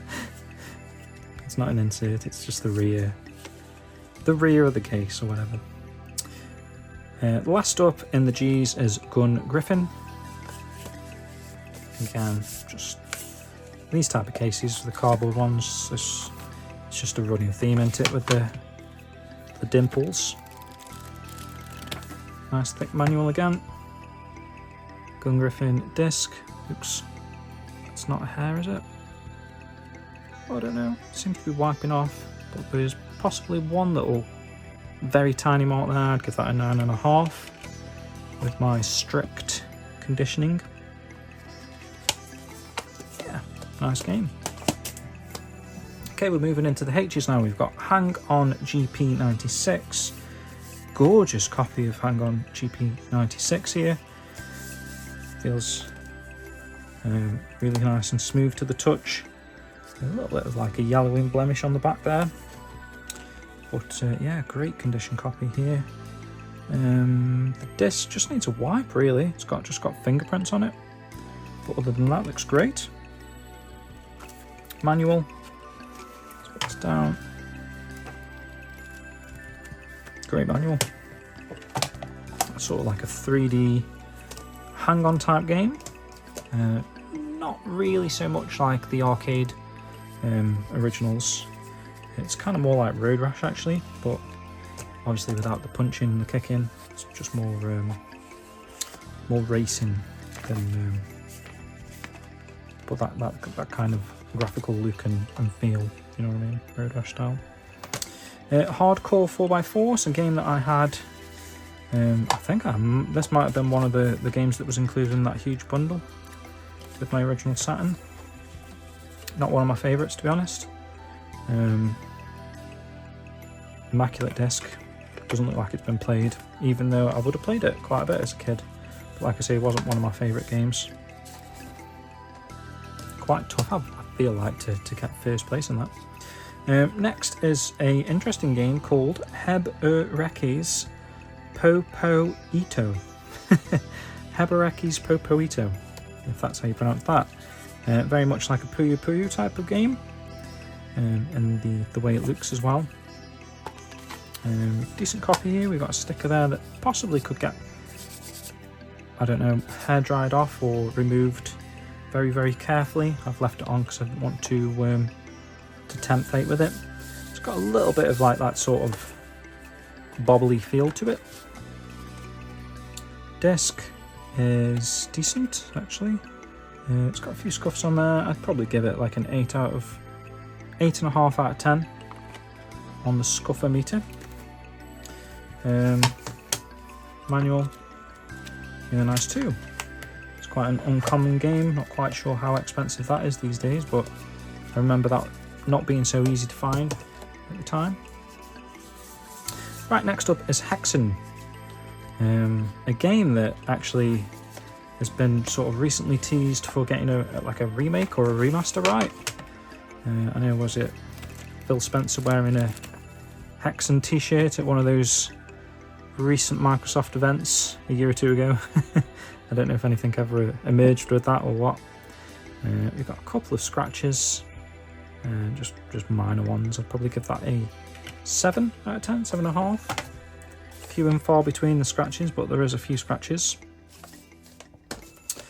Next up is High Octane, which you wouldn't be able to tell from the front of the picture, but I believe this is similar to Wipeout. I mean, looking at that on a shelf, no one's gonna know what on earth that is. It doesn't look like a car or a racing thing or anything. It just looks strange.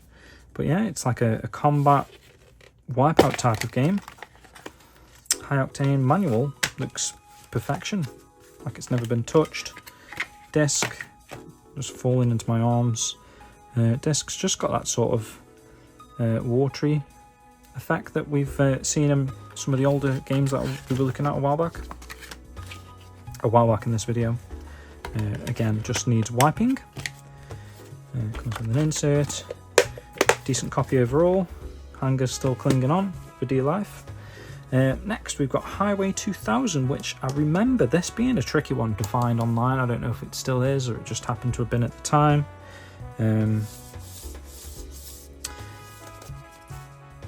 Very much a racing game, I believe, but apparently 2 out of the 4 screenshots and all the way down here they're trying to market the game for a certain audience, I believe, or someone that might not be as interested in cars until they see this box and then, you know, daddy, can you buy this for me, please?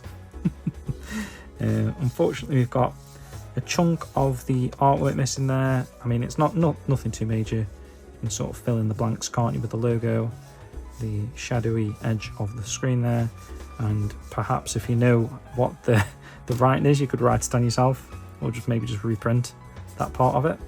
That's a good idea, actually, reprinting that part just as a sticker and sticking it on the thing there, just to fill in the unfortunate tear there. So obviously it would have had a hanger at one point, and someone's decided to yank it off. Not me. Let's take a quick look at the manual. Yeah, I mean, it's obvious what they're trying to do, right? Babes. Cars and babes. But the game is probably pants. Disc is decent. Just a little bit of a scuff going on there, but nothing major. 8 out of 10 on that disc. Yeah, just some flaws on the casing. And same with this one, an old racing game here with Impact Racing. Get into the eyes now. Sort of wear to the front cover. Tiny piece of the artwork missing there. Again, it's like where they stick stuff up here. Stickers that just wear stuff over time. Or even day one, just completely rip off the artwork there.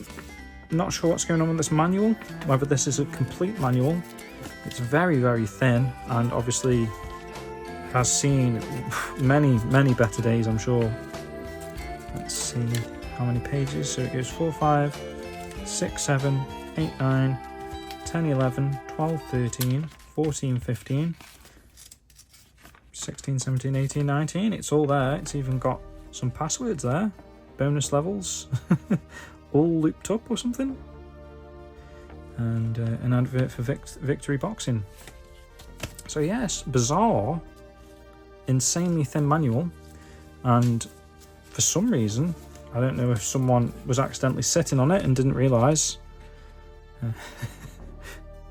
For like 2 years, people were like, oh, that's where that manual was. Yeah, a few little marks on there. That's probably the worst disc so far, even though it looks quite immaculate. There's just a lot of tiny, very tiny, not even deep, but like deeper than surface scratches. So potentially not the best impact racing.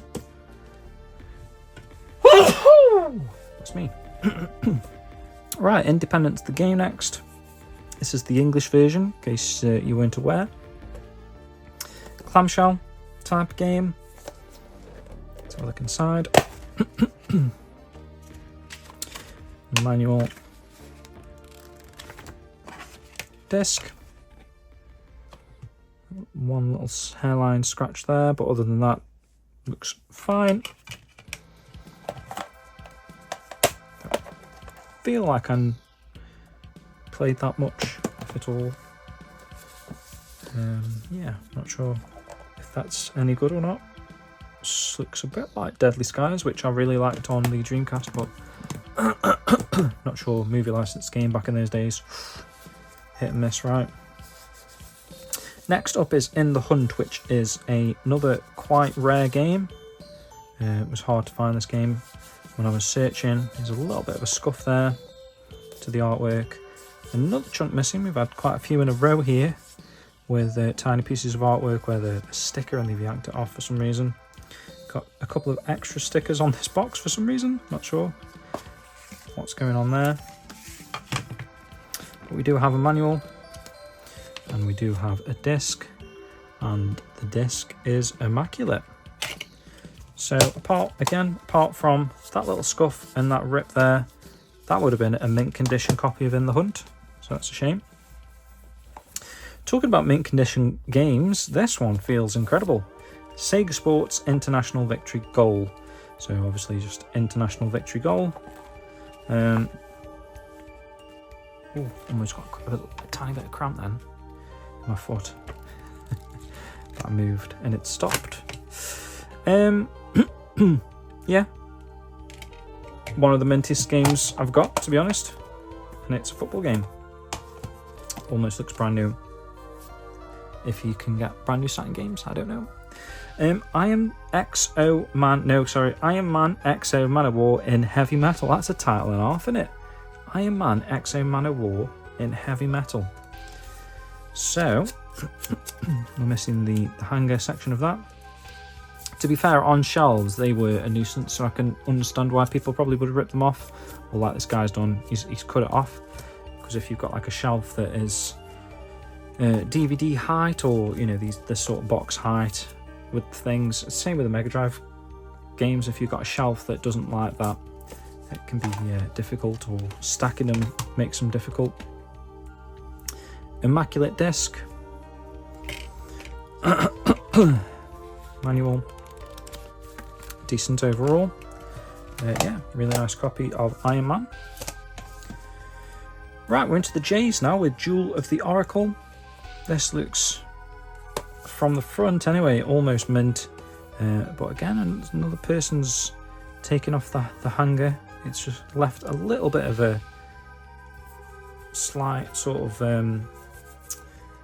well, not a rip, but it's just taken some of the artwork off, basically. But not even really has.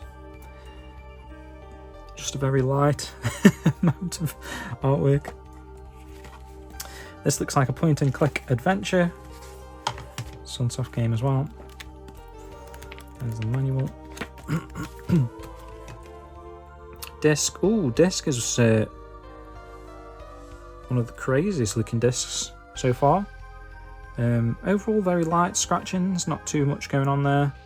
It's probably like a 5.5, a 6 out of 10 maybe on that disc for my standards, but the rest of the game is actually really good. Johnny Bazooka Tone, a game I had as a kid. Very difficult game, actually, very difficult, but if you're into your sort of platforming, side-scrolling platformers, this is quite a cool one because it's sort of like a 3D model, but on a 2D plane. And he uses his guitar to create music and kill bad guys. Also comes with a music CD. I do feel like the music's quite good in Johnny Bazooka Tone. I haven't heard it for years, like, so I'm not... Where was that? We'll put it in this side. So I'm not sure, but I do remember, or I feel like I remember, it's probably a better choice of words, the music being decent. Oh right, okay, so original music by Snake Davis from the M People, Des Tong, the producer of Time Warp, Sissy Stone, and it's got brackets Marvin Gaye for some reason, Mike Hero or something, Mike Hero from Sad Cafe. It's got some really good ratings there, but yeah, very, very difficult game. Next up is Jonah Lomu Rugby, the official game of the unstoppable Jonah Lomu. Never heard of him. Well, I have heard of him because I've got the game and I remember searching for the game, but in terms of who he is in the real world, not sure. It's obviously a famous rugby player, but not sure if he's an English rugby player or 100%. Oh, there's a card in there. Winner Colour TV. Let's have a look at that. Winner free Colour TV. I wonder how big that is. Doesn't actually say the resolution of the screen, just a Colour TV. And it also comes with an additional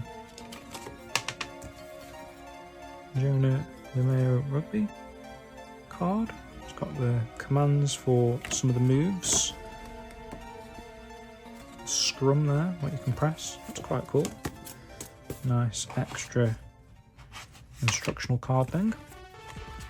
Disc, not sure, did we look at it? Mint condition. Game of the month apparently. SEGA Saturn magazine. 91%. Right, next up is, so was that the J, was it? Yeah, that was the J's. K's, have I,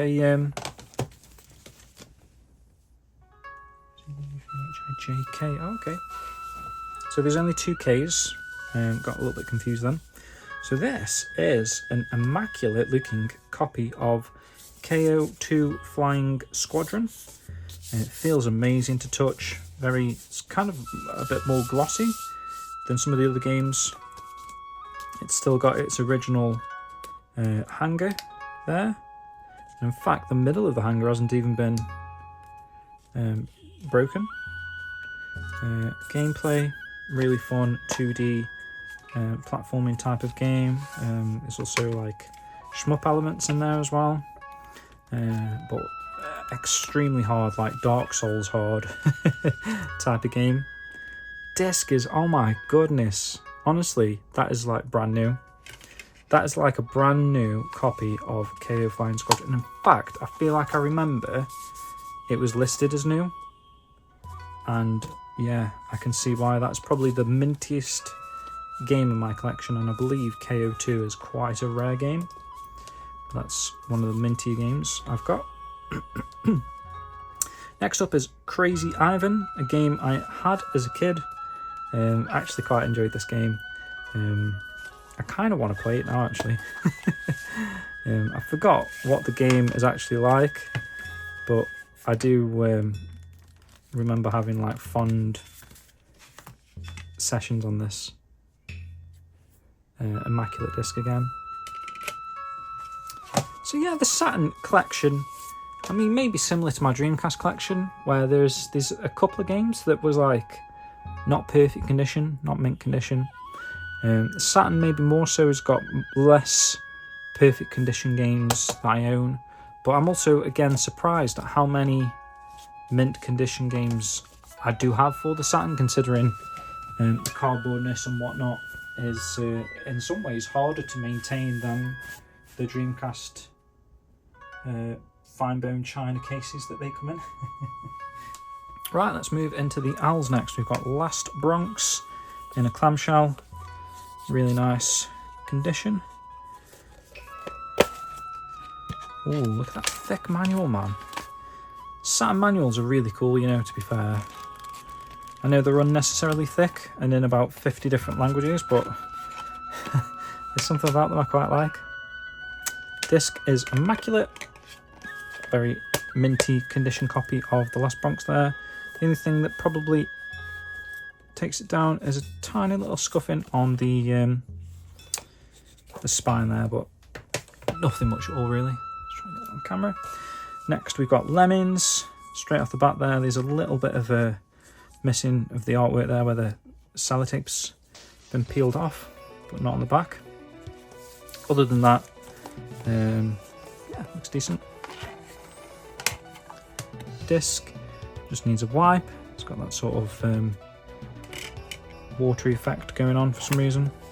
It's not even an effect, it's like it literally is dried water looking, or dried droplets. Like I say, that's probably from me cleaning it with polish or water or whatever I used.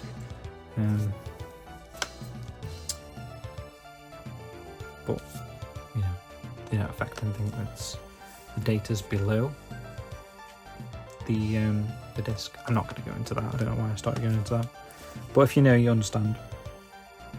Here is loaded. Not too bad. Again, feels alright. Feels quite nice to the touch.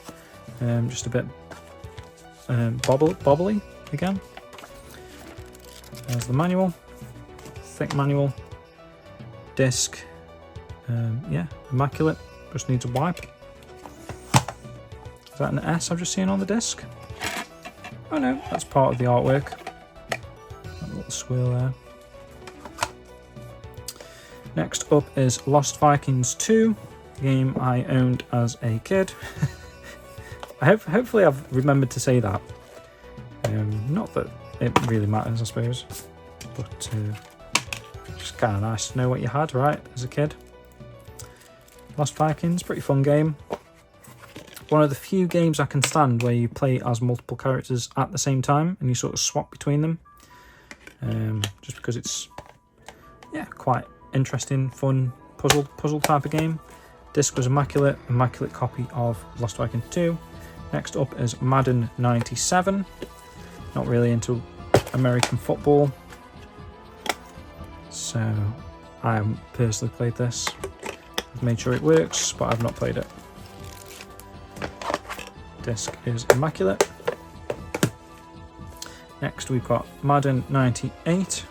Not sure if there should have been a holographic sticker on 97, but there's one on 98. We've got a little bit of tearing to the bottom of the artwork where it's sticking out the bottom. Vision Games, bring this game back and you could exchange it towards another. Interesting. Never heard of Vision Games. A little bit of a crack there to the case for some reason. Bastards to open these are. Ooh. Okay, I have tested this and it works. I kind of vaguely remember receiving this, and you can see on the middle spindle there, you've got to be very careful with this one because there is some tiny hairline cracks starting to form in the center there. So as you put that in and out of your Saturn, you've got to be very careful with that. Obviously, until the crack reaches the data, it's not going to affect the gameplay. It'll spin. You can spin it on your finger there. But yeah, just to, I guess, be mindful of that. I don't know who I'm talking to when I'm saying this stuff, but that is the worst condition game I've got so far. And there's a few little marks on there. No scratches, just sort of marks. Obviously, there's the manual, but obviously it's these horrible chunky things. They've like tried to press it in. Whoever owned Madden 98 here, they tried to press it to make sure it stops falling out, because these cases can be annoying every time you open them and the disc flies out. So someone's probably got a bit annoyed and they're like, go on the spindle, and it's actually damaged the middle of the disc, unfortunately. But it won't affect gameplay. Next up is another humongous EA case for Magic Carpet. See what I mean? It's just, they're so hard to get off or too easy, depending on the game. That's immaculate. Nice manual. Yeah, Magic Carpet. Now we're getting on to some good games. So Manx TT Superbike. Oh, one of my favourite games on the system. Just a lot of fun. There's nothing much to it really. I think there's only like 2 tracks, but you've got that real arcade experience at home. I love the cheat code that you can type in to play as a sheep, which is funny. Yeah, again, one that I owned as a kid. In fact, this was one that came with the Saturn, and this was like one of the games I really enjoyed playing on the Saturn. Passing the checkpoint. Love it. Next up is Marvel Superheroes, which is another arcade port of a nice 2D fighter. Marvel, kind of the precursor to Marvel vs. Capcom, that type of series. Disc is immaculate. Case is decent. A few little marks, and I don't know if a dog's like just gently put his teeth against that. Again, another really thin manual for Marvel Superheroes. A little bit fan through by the looks of it, looking for the super moves for the characters, but nice condition overall, especially that disc. So yeah, we moved into the M's at one point. We did with Madden and stuff, so it's been a while actually with the M's. In fact, what was the first game? The first game was Al, West Bronx. Next up is a perfect condition copy of Mass Destruction, and this is a very unusual one for its case design. You can see they've sort of gone for this almost green, sludge green sort of look to it. Kind of like camouflaged. I know it's going for like sort of a war army type of game. It's kind of got that sort of green army camouflage look to it in a sense. And I don't know if that's on purpose, but the Sega Saturn logo and name is kind of camouflaged. But very nice. It looks nice in person. It's like got this sort of like shiny silver effect to it. Again, same sort of similar theming with the manual. Got a sort of shiny metallic look to it, which is pretty cool. Disc is immaculate, looks like it's never been played. Yeah, a very minty copy of Mass Destruction. And I feel like looking at the screenshots there, I think I played that and really enjoyed it. And take that with a grain of salt, like me saying I think, but it looks like familiar to me, and I remember having a good time. That's what she said. Maximum Force, $69.95 for a PAL game, 15 plus. Looks very much Australian dollars. That's like an Australian rating, isn't there? Maximum Force. I'm not sure. This may be an Australian exclusive. Is there any Australian exclusives? Is that a weird thing to say? I'm not sure. But obviously it's based on Terminator. It's kind of got that Terminator look, although obviously it's not a Terminator game. But it looks to be a light gun based shooter, almost similar to Area 51. Nice clamshell. This is a really expensive game, by the way. I feel like this was like a £200 game when I was collecting, so hopefully it's still about 200, or maybe it was 100, 150, something like that. Disc is decent actually. It's just got a few light surface marks, probably an 8.5 out of 10 on that one. Very nice. Next up, Mech Warrior 2. Yeah, not got much to say about this one, so let's try and get through it quickly.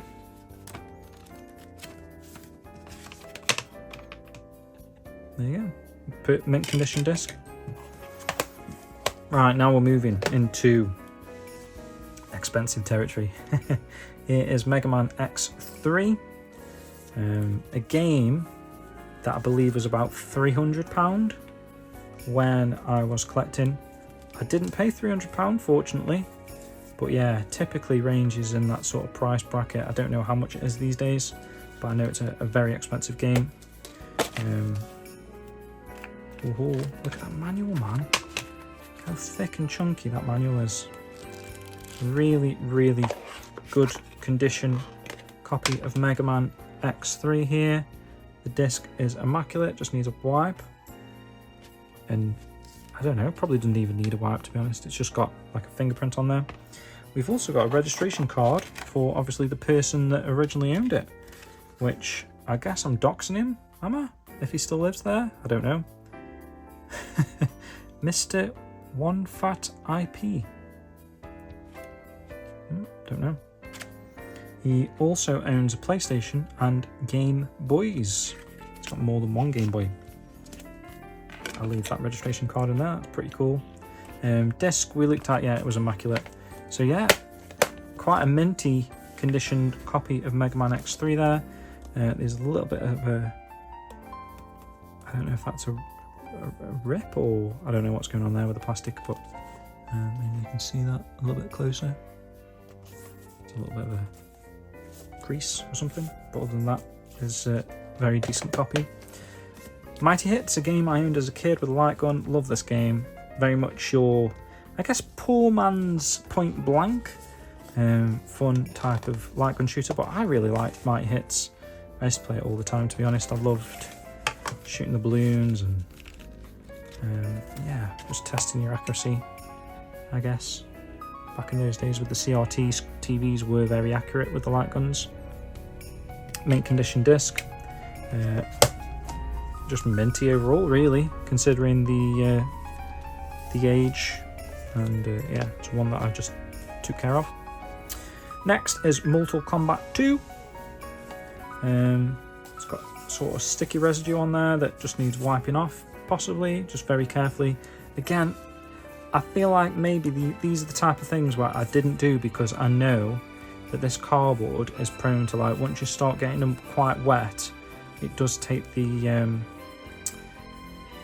sort of the ink off the artwork, so you've got to be very, very careful there, taking that sticky stuff off there, but it probably is possible. But yeah, decent copy overall apart from that sticky residue.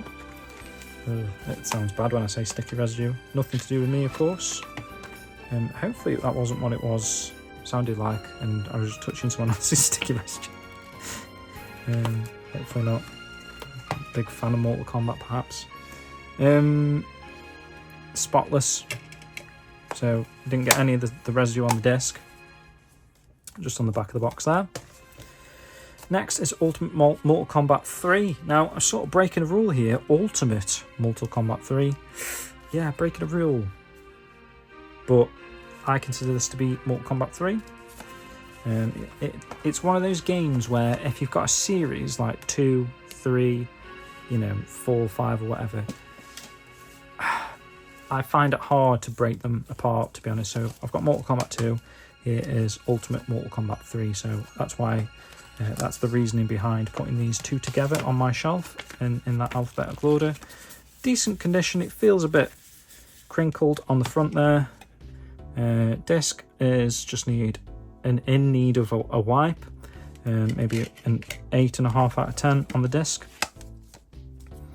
Still got the thing on there.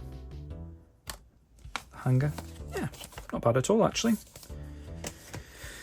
And then moves us into the expensive one, Mortal Kombat Trilogy. This is a hard one to find.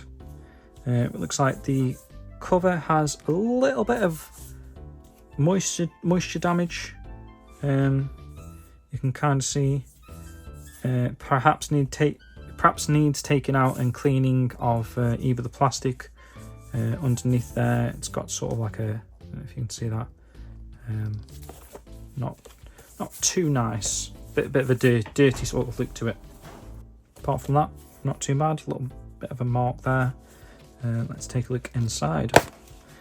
So, manual, a little bit crinkly, but it has a manual. Don't know what else I can really say. Disc is decent looking. It's just got lots of very, very, very, very, very, very, very minor surface scratches, but nothing too much going on there, to be honest. So yeah, not too bad. Just the back really, that's probably the worst condition of that. Right, Mr. Bones next. Pretty fun game this, pretty cool. Take a look inside there. The case is decent. The manual's a bit crinklified. Actually comes with 2 discs. Disc 1, just one tiny little scratch there. Nothing too much going on there. And disc 2, just one slightly longer scratch in sort of the same sort of position, actually, bizarrely. I always find it weird when disc 2 has like more marks than disc 1. Maybe that's a sign that someone actually played the game properly and got to the second disc and played the second disc more. I don't know. Next up is Mist. Not too bad condition. No marks or anything. It just feels a bit rough for some reason. Rougher than some of the other games, like that have had that sort of a smooth look to it, smooth effect. Manual and disc is probably about an 8.5 again, just some very minor scratches. Nothing much at all. The last few here now of this pile. We've got Mysteria, The Realms of Lore. I believe this is kind of a rare game from memory. I think this was a hardish one to find. It's got a tiny bit of artwork missing there. That's mainly the white. It's is that dirt or is that part of the artwork? Oh, it's like sticky residue, so it just needs a wipe really by the looks of it. Yeah, not too bad overall. We've got a nice manual in here, nice thick manual. Apart from that little scuff there, really nice condition. Disc, a few marks on that one actually, that's more of a 7 to my standards. But not too bad overall. Let's move into the ends, just a couple of ends here I believe, unless I've missed some. Oh, I have missed some. I'm going to come back to the ends and have a breather. So we've kind of done 1, 2, 3 shelves so far, and there's 3 shelves to go. That sort of puts you in a position of how far we've got through here so far. Thanks for watching so far, guys. I'm not going anywhere. I don't know why I'm saying thanks as though I'm ending the video. I'm just going to have a little breather as well after that. So yeah, see you in a sec. Okay, we're back with the ends now. So a lot of EA Sports big boxes now with these ends, and you'll see why in a moment. So NASCAR 98 first. This feels quite light. It feels like there might not be a manual in here, but yeah. That's not the case. NASCAR 98. Every single game's got a manual. That was not really a joke, just an observation. Disc is virtually immaculate, just needs a wipe. I can repeat myself in a lot of this stuff, but yeah, why not? Right, so this is some of the reason why there's a lot of EA, because obviously EA do a lot of sports titles. There's your first one, NASCAR. A bit unusual actually that you don't really see that these days, do you? I don't think NASCAR games, maybe, I don't know. NBA Action is the first basketball game, not an EA title. This is a SEGA Sports title. Looks like I picked this up from Chill Out Games, which is a great online shop, by the way.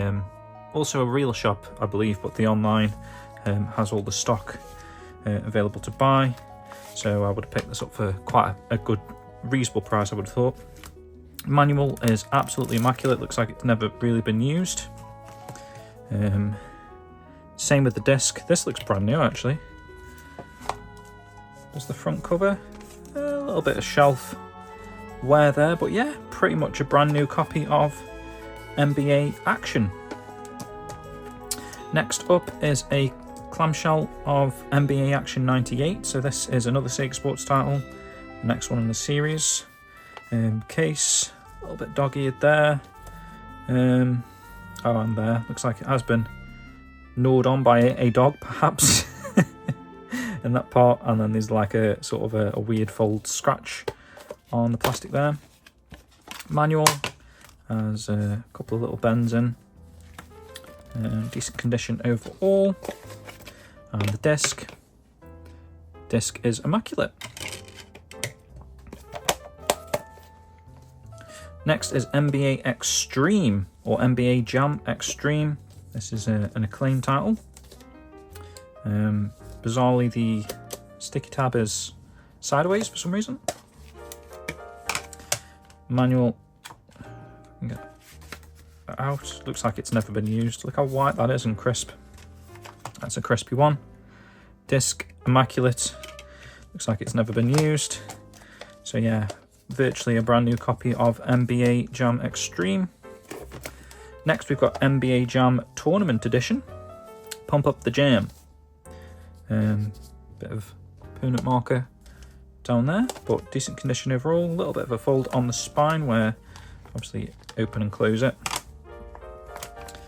Manual looks to be decent. A little bit sticky there. It's got a sticker. Residue, just needs a wipe. Disc is immaculate. A little bit of a strange swirly scratch there, but overall a 9 out of 10 on the disc in my opinion. Let's shut that properly. Right, here's your EA ones now. So NBA Live 97. It's got a Spanish, I think. Is that? No, that's French. French sticker. Even though the warning's there anyway, exactly the same warning. Bizarre. Manual. A little bit of a EA Sports box bend, or EA box bend. A little bit of like weird, don't know, dirt or something. Just needs a wipe, perhaps. Disc is immaculate. Oh no, it's not.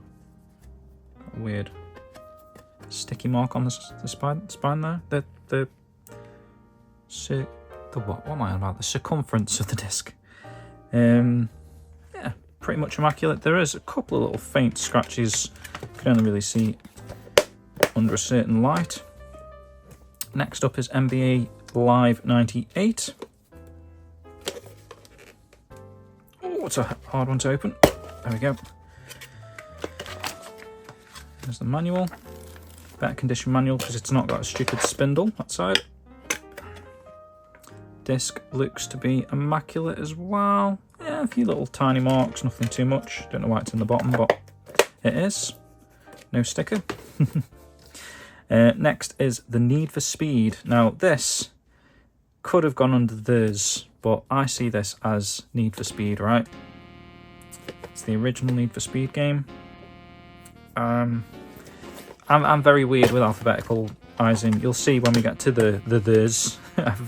I've got my theirs section. This probably should have, in hindsight, gone in the theirs section because there's no sequel on the Saturn for it to be under the ends, but we'll make an exception on that one. I'll put that under the ends for now, but it probably isn't there. NFL Quarterback Club 96. This case is very, very bobbly. Weird how some of them gone so bobbly over the years. Not quite sure why. Just needs a wipe with the sticker residue. We've got a information poster of some sorts here. Let's have a look. There you go. Hyper Audibles, whatever that means. Poster. We've got a pre-owned sticker on the manual, $29.99. I do feel like this may be quite a rare-ish sort of game, or an uncommon one to find at least.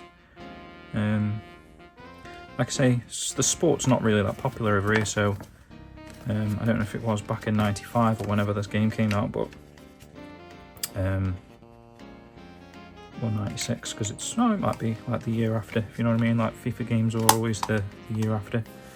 FIFA 96, NFL Quarterback Club 96. But yeah, I can't imagine many of those were purchased over the years. Here is Quarterback Club 97. It says import there on the sticker. Obviously it's a PAL import. Really nice condition actually, almost brand new looking and feeling. The manual looks to be in really good nick. Yeah, brand new manual. We've got default controls, sort of like a little mini, well, not really a poster, but whatever. There's that Acclaim booklet. And the disc is immaculate as well. So yeah, pretty much a brand new copy of NFL Quarterback Club 97. I can close the bloody box. Stuff in there. Back to the EA titles now. We've got NHL 97. So hockey. This is one I owned as a kid. I'm sure it was either 97 or 98. 97.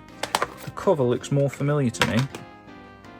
I actually really enjoyed this. It's one of those weird ones, like baseball and hockey.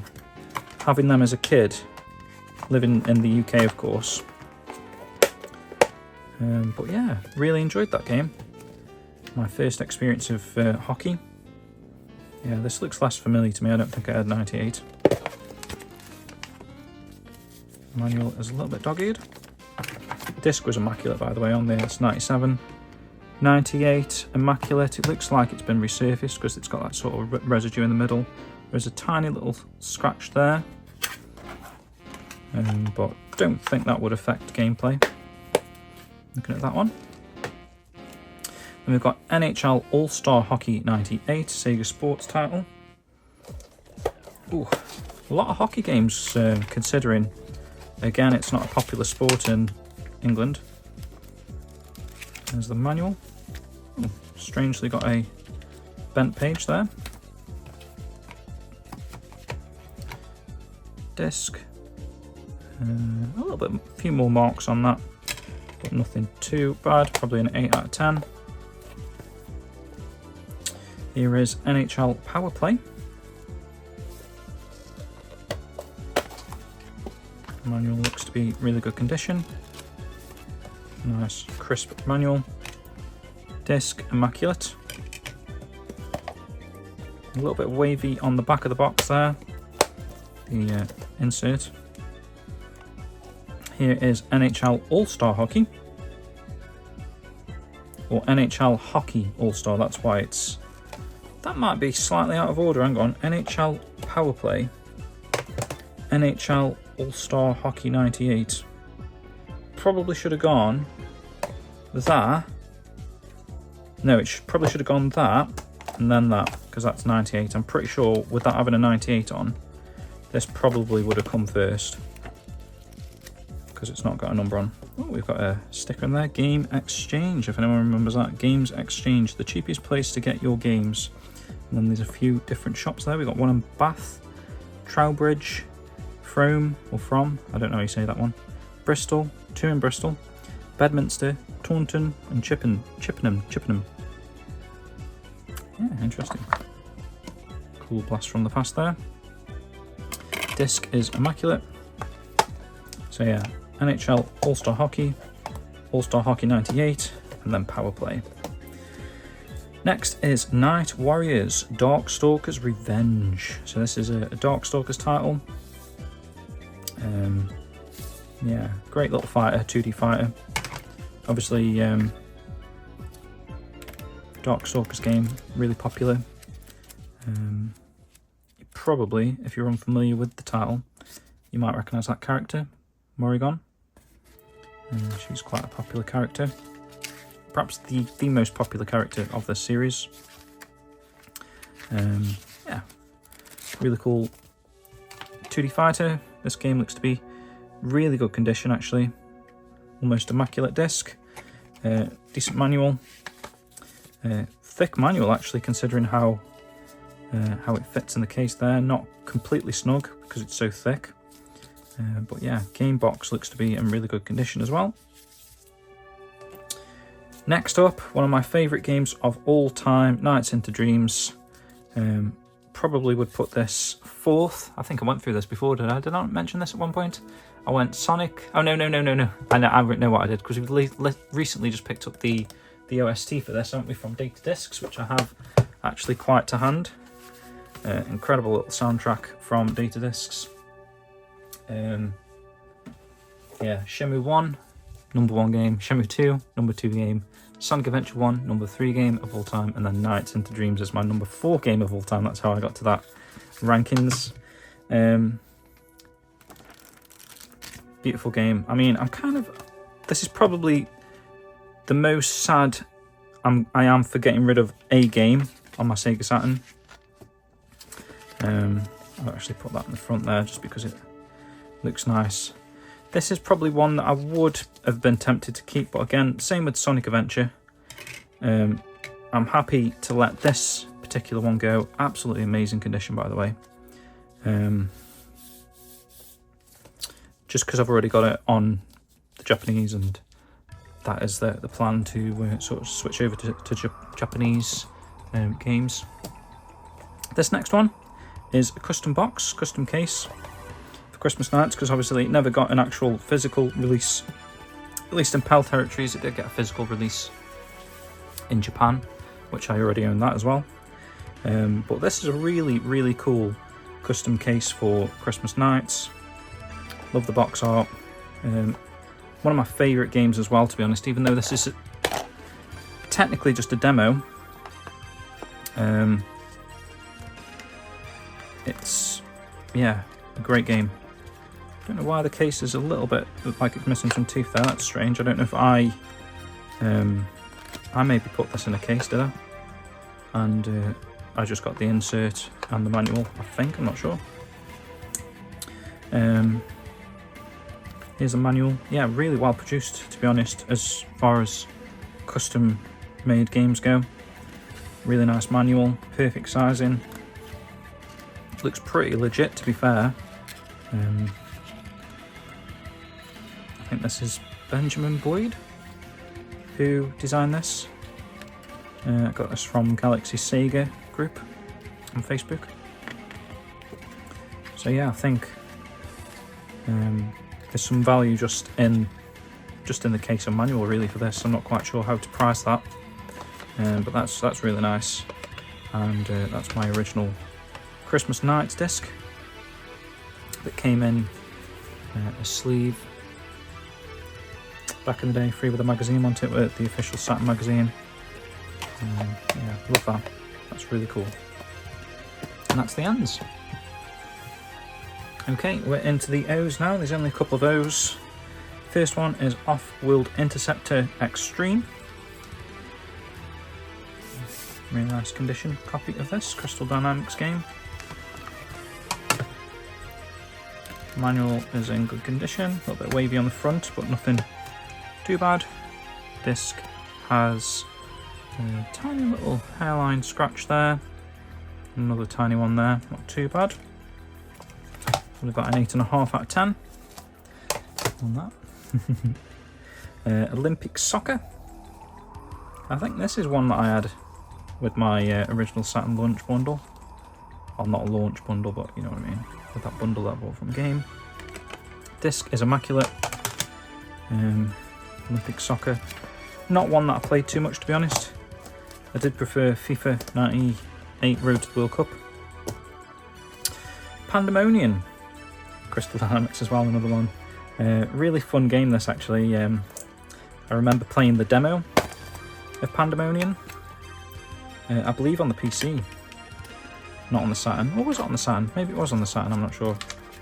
I remember you sort of going left to right, sort of like Clockwork Knight style, but going around almost like a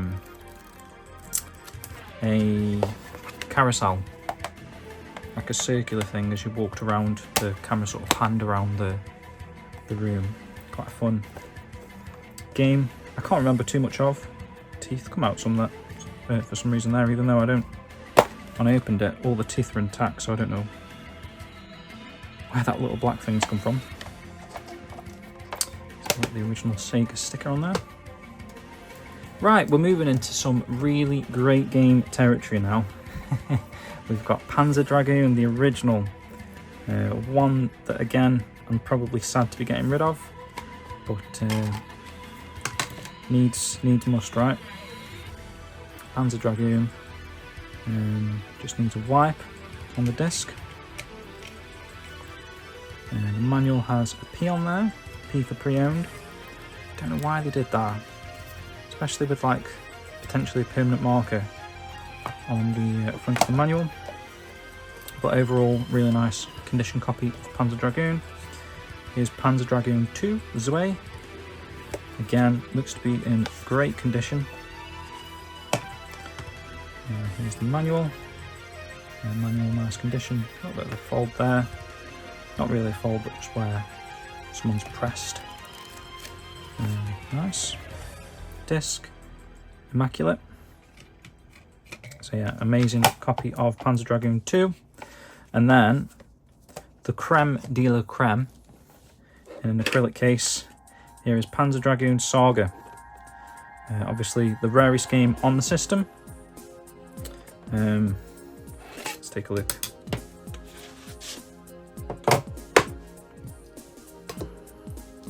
So box, for its age, for it being actual cardboard, for its rarity, I think that's in really, really good condition. Got the original SEGA seal down there. Yeah, really nice condition. You can see a couple of parts where I've used the black pen that I was on about, just to fill in the scuffs, maybe a little bit more so around that sort of region, especially that, because that is a little blemish there that's got thingy, but it's come out so nicely, especially from a distance. It looks great condition. Let's carefully open this. Look at that. $26.99 price in there. I'm going to be very careful with the folds on this one as we take this out. Don't want to cause any damage to that box at all. You can see where I told you about the flap at the bottom causing cases like that to have a tiny bit of a, you know, if it gets caught under there, annoyingly you can't really tell when you're putting it in, and people have been trying to put that in and out all the time. Actually, depending on the order that you put them in, it's happened to both cases there. So we have got a little bit of a plastic fold at the bottom, but considering that as a factor of these boxes, I don't think that's too bad at all. Really nice condition. Proves that it's original, at least. Here is the manual, nice chunky manual. Decent condition manual, actually. Yeah, not bad at all. I don't know if the reflection's showing you. It has obviously been fanned through a couple of times, but nothing, no obvious damage to that. Disc 1 is immaculate. Disc 2 is, I think that just could have a bit of a wipe around the edge. It looks immaculate. In fact, let's put them back. Try and be as gentle as I can with this. Disc 1, 2.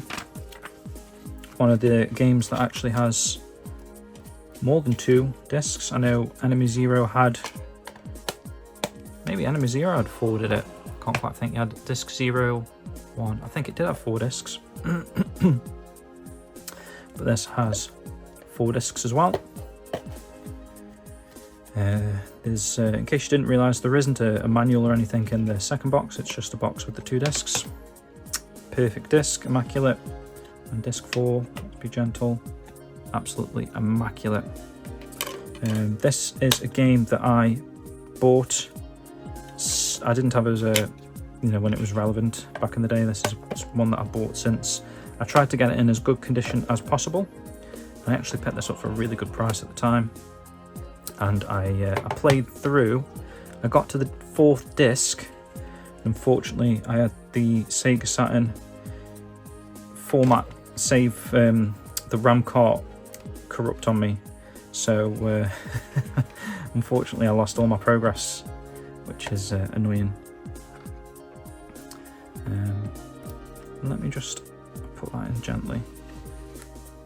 Like that. did just notice, is that a tear or is that just... Okay, so there is a little bit of a tear going on. You can see it more so from behind there.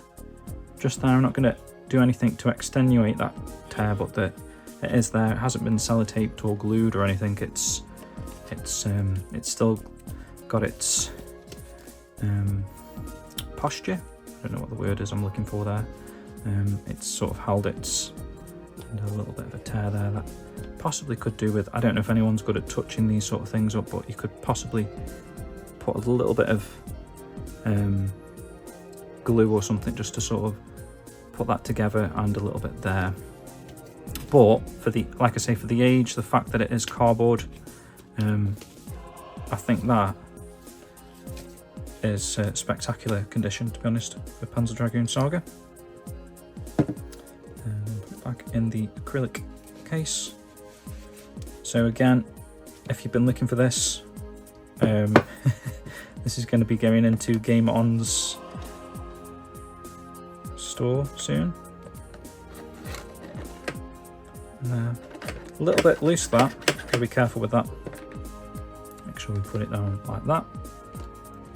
Okay, moving on now, guys. We've got Paradius. Oh, love this game.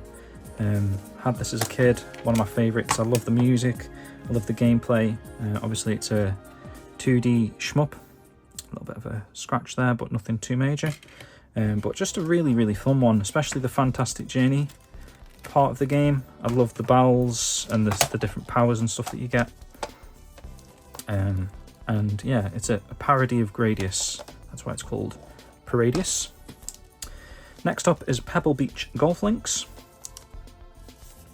Quite a few golfing games on the Saturn too. Hate that, the glue on the plastic backing. Just feel it coming off slightly as you mess about with these. Disc looks to be good condition. We've got another little insert here for CD video. I hope I've got a copy of this pamphlet. It looks familiar actually, I think I have.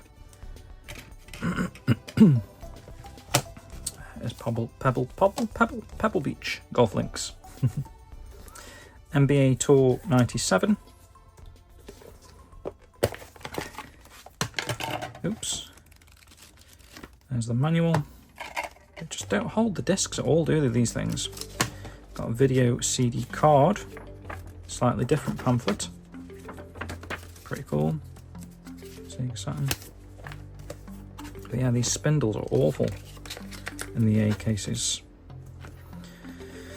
Disc just needs a wipe, it's immaculate.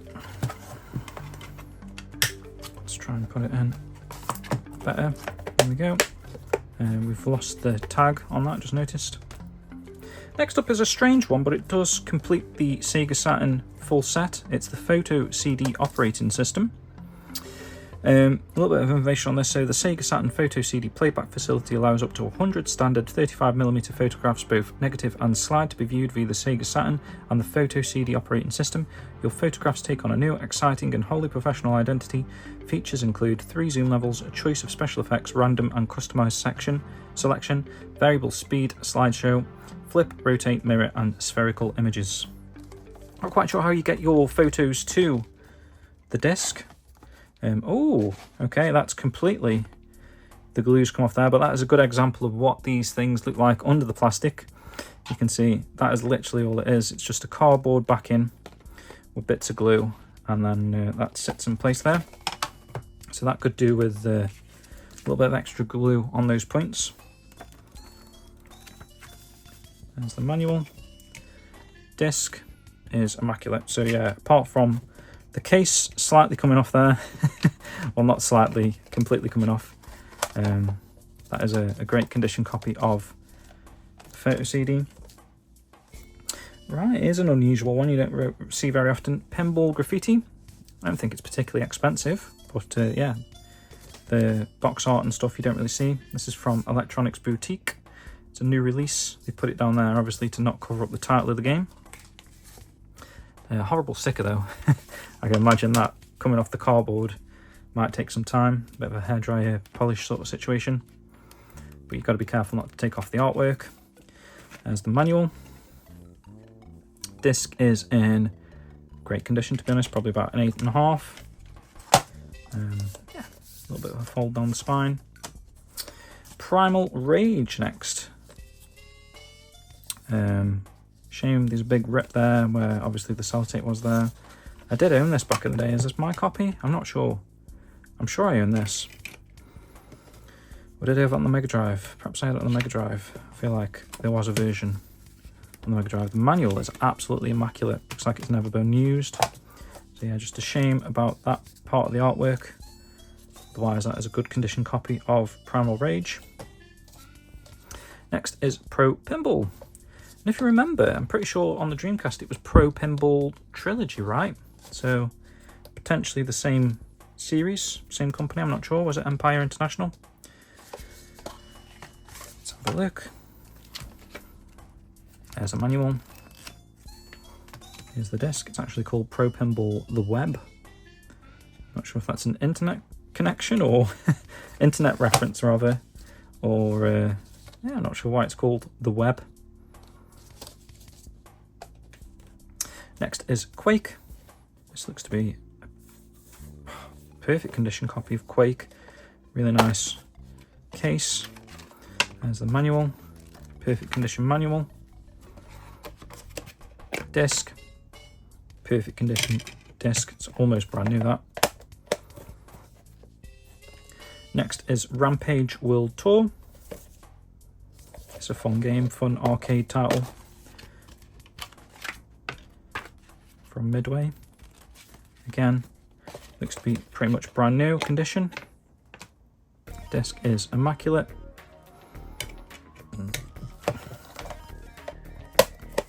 I say brand new, there is a few marks to the front and the rear case there. Nothing too bad. Next up is the original Rayman. Believe it or not, did come out for the Sega Saturn as well as the PlayStation. I know it was almost considered sort of a PlayStation mascot, but was released for the Sega Saturn. A few little marks on there. It's about an 8.5 on the disc. There's a big P there for P for pre-owned, of course. But yeah, a nice stickers there. Probably need coming off. But nice condition copy of Rayman. Not too bad. Next up is the original Resident Evil. Again, synonymous with the PlayStation, I guess, at that time. But yeah, it was released for the Saturn.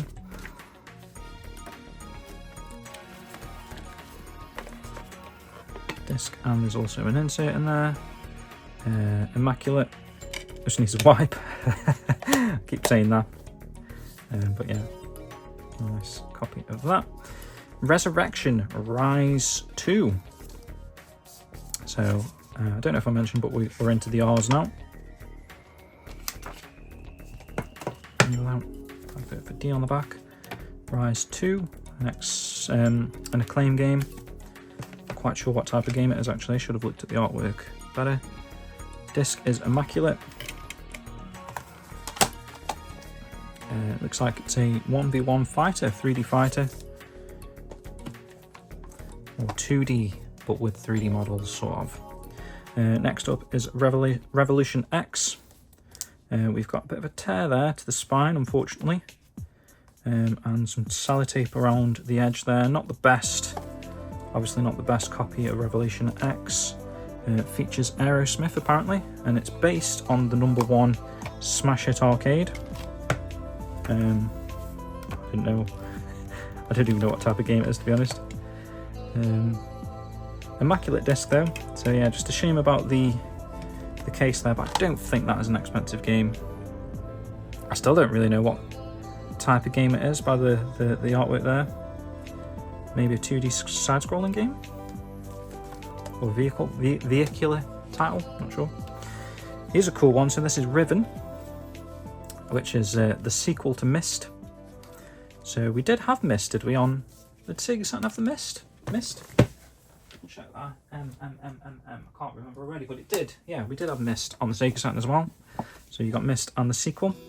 This box feels a little bit different. It feels so soft and smooth. It's a lovely box. Perfect condition, pretty much, apart from a tiny bit of a tear there. You can see where there was a sticker there when it first came out. that I've coloured black just to sort of match. You can't really see actually. It looks really nice. There's the original Sega sticker at the bottom. Let's take a look inside this one. Obviously not as rare as Panzer Dragoon Saga. We've got a bit of an old-fashioned yellowed piece of tape there inside there just to keep that joint nicely together. Let's see if I can get the discs out gently. And we've had a bit of a thing. It looks like perhaps someone's put it in the wrong way around. Like I say, the bottom of the box there getting caught on the case. We have had a little bit there, but nothing too major. Lovely little artwork on these. The front has had a bit of a battering maul there to the flap. Manual, perfect condition manual. Let's go through the discs. I think there is 4 discs in this game as well. Yeah, immaculate disc 1, immaculate disc 2. Be careful with these. Why is that not going down properly? There we go. Okay. Disc 3 and disc 4. Immaculate, and I would imagine immaculate. So yeah, if you're after a mint condition copy of Riven, yeah, here's one. Pretty mint anyway, not mint, but I really don't think you're going to find one better than this in 2024.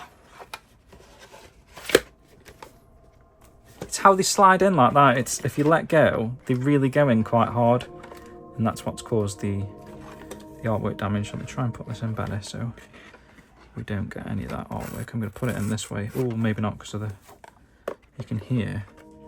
If they'd have made the boxes like a very tiny bit bigger. Oh, come on. There we go. That wouldn't have happened to it.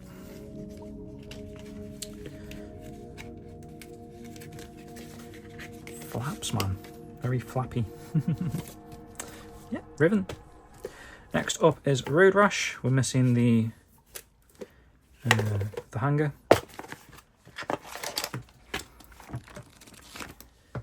This is probably one of the first instances of a game that has already had sequels but been rebranded under its original name, so just called Road Rash, even though it's not the original Road Rash, it's the 3D Road Rash.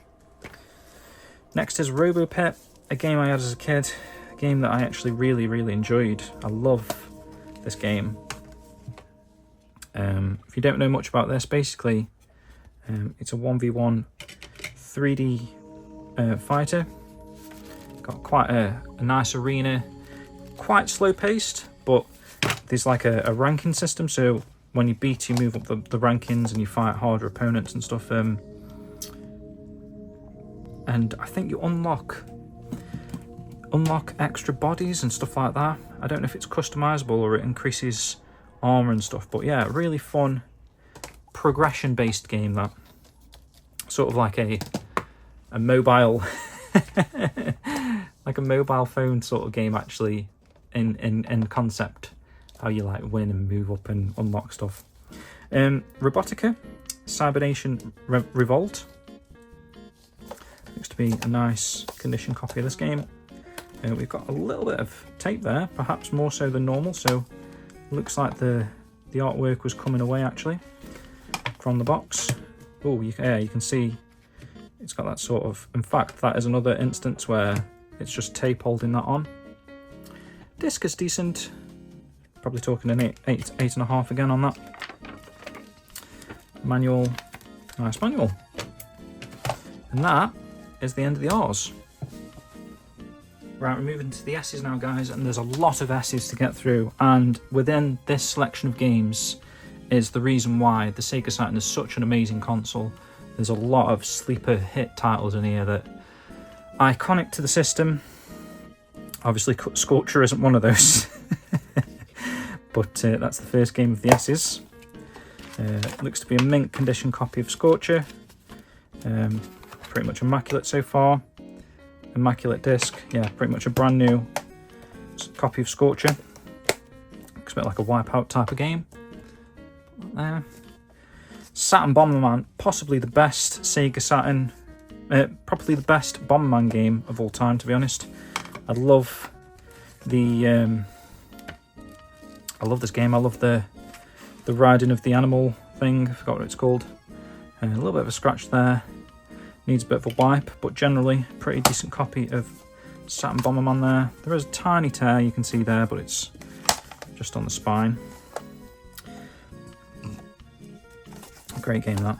1 to 10 players if you got one of those multi-tap things. Sea bass fishing. The prequel to Sega Bass. Not really, it's not a Sega title, this isn't. This is a JVC game. But pretty cool nevertheless. Very much similar gameplay to Sega Bass Fishing, a bit more arcadey feeling. Pretty cool.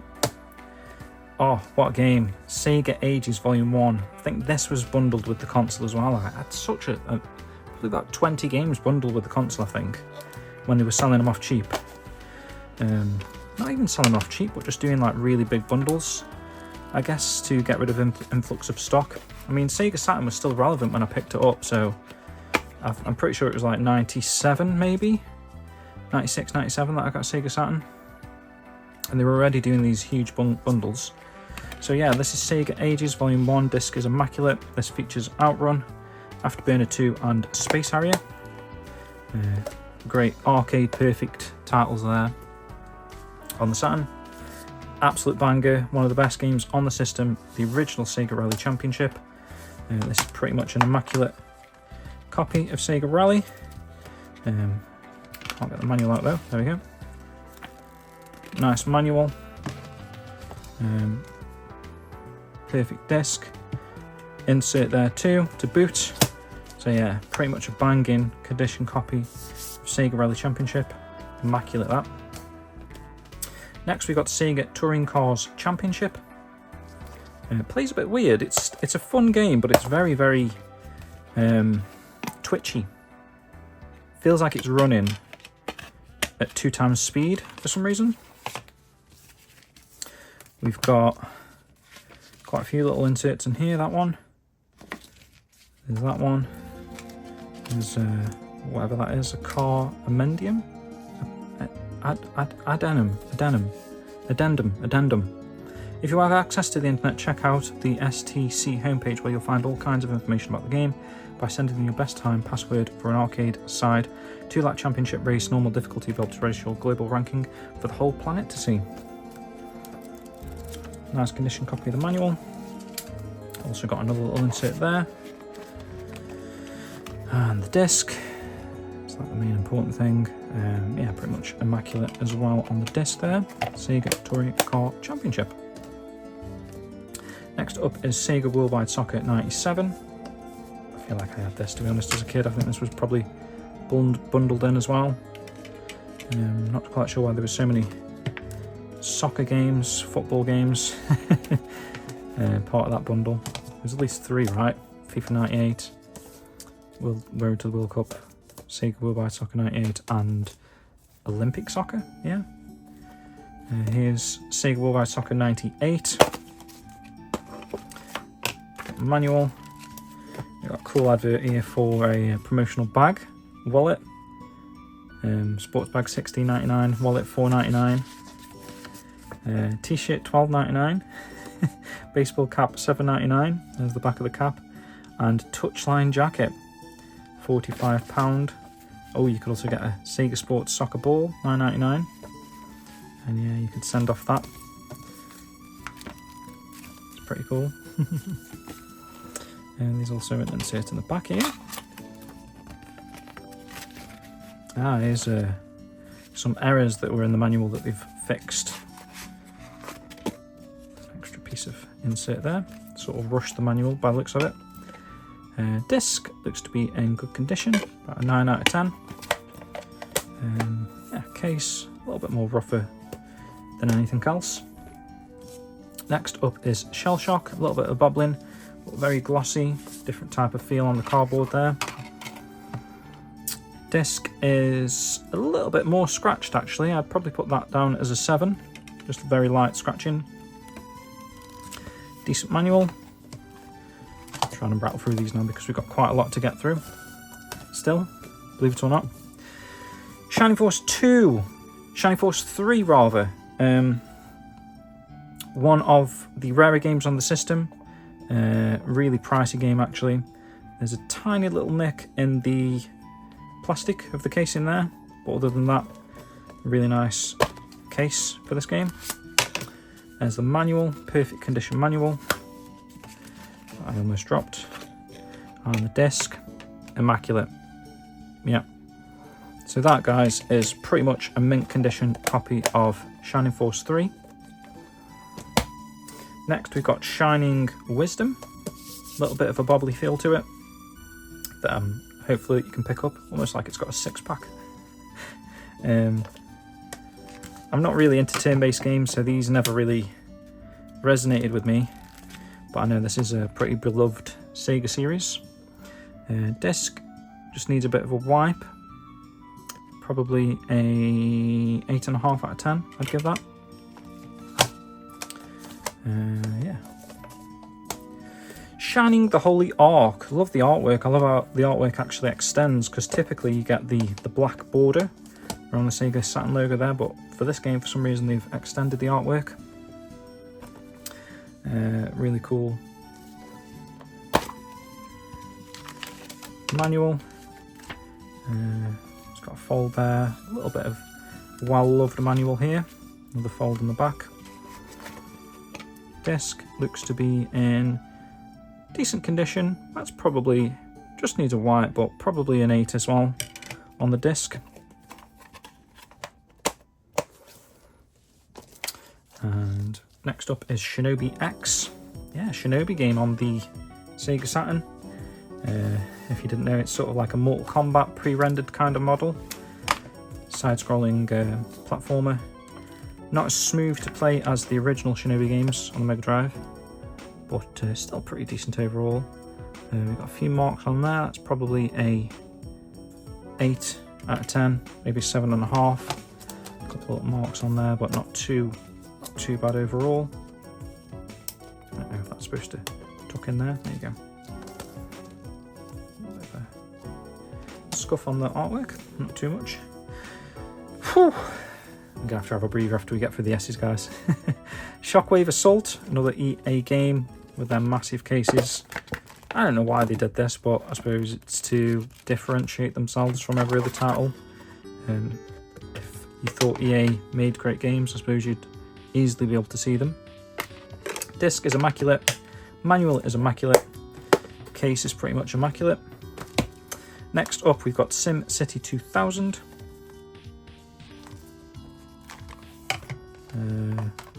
Not too bad. So it's got some creasing down the spine. The manual's been well loved overall. Not the greatest manual, but it's also very tight to squeeze in there. Disc is actually the best part of that. Immaculate disc. Not too bad. SimCity 2000. Next up is Skeleton Warriors. Had this as a kid actually. Quite a fun game. 2D side scroller. I think the models might be slightly 3D. Disc looks to be pretty much immaculate. Just needs a wipe now that I've touched it. Got a fingerprint on there.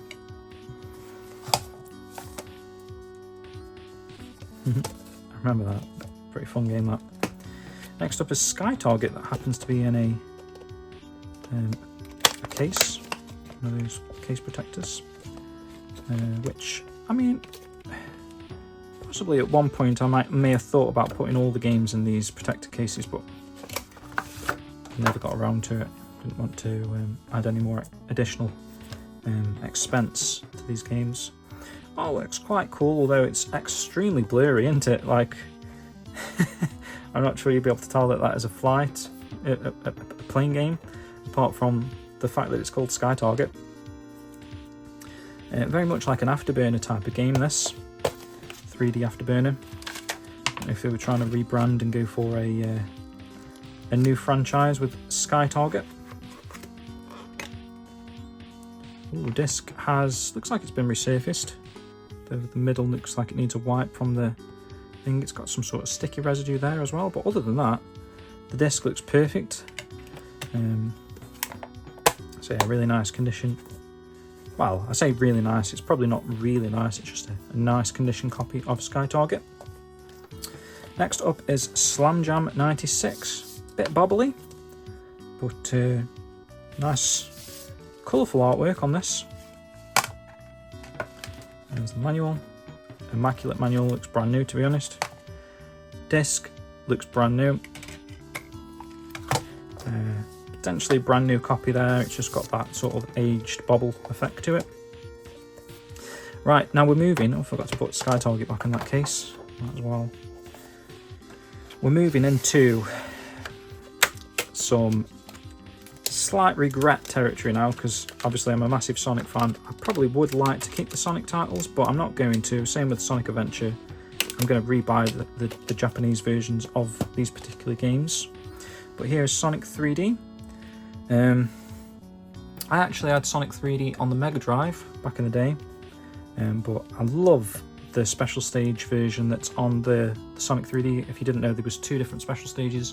On the Mega Drive, you've got sort of like a lava steps sort of thing with dodging these spiky balls and stuff, whereas the Sega Saturn version of Sonic 3D has more of a Sonic 2-esque type of half-pipe special stage, which is fun to play. For some reason, with the cables that I use to get an improved picture, once you hit the special stage, it's completely invisible.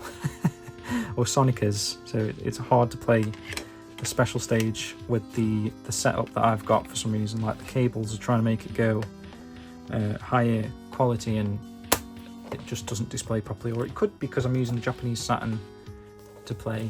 There's something it doesn't like anyway. But yeah, nice Sonic 3D, perhaps a tiny bit of sun fading to the spine. I don't know if that's showing up on the camera, potentially a tiny bit. Next up is Sonic Jam, one of my absolute favourite Sega Saturn games. I know it's just a compilation in hindsight of the original Sonic games, Sonic 1, 2, 3 and Sonic and Knuckles, but for the time it was amazing. You could do the lock-on technology for Sonic 3 and Knuckles, get the full experience there, save states, some fun variation to the playing of the games there. I think you perhaps could have played the Japanese versions of them, I'm not quite 100% on that, but it was a really good compilation. And the actual Sonic World, the 3D part, seeing Sonic in 3D for the first time, and I just loved going through the museum and the theatre, and considering, and this is crazy to me, so this came out, what, anywhere between 95 to, it actually is copyright 95 there, which is insane really. So you think 91 was the original Sonic. 4 years later, they've got a game here which is almost like a Sonic museum.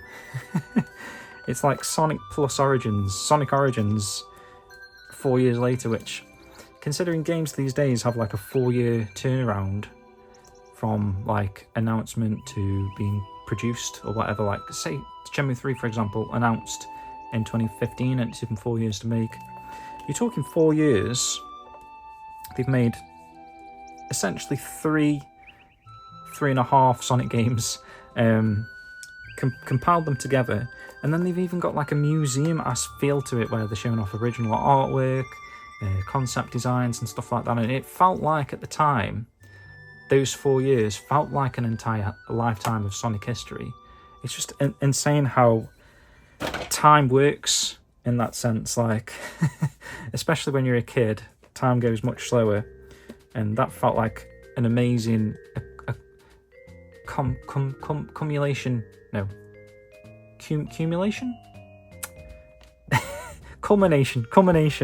of Sonic at that point.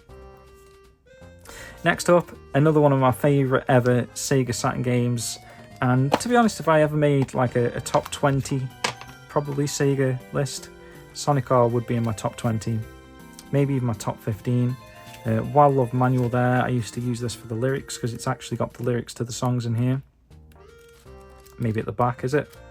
I'm sure it has the lyrics to the songs. Yes, it does. So in case you didn't realise, the full lyrics for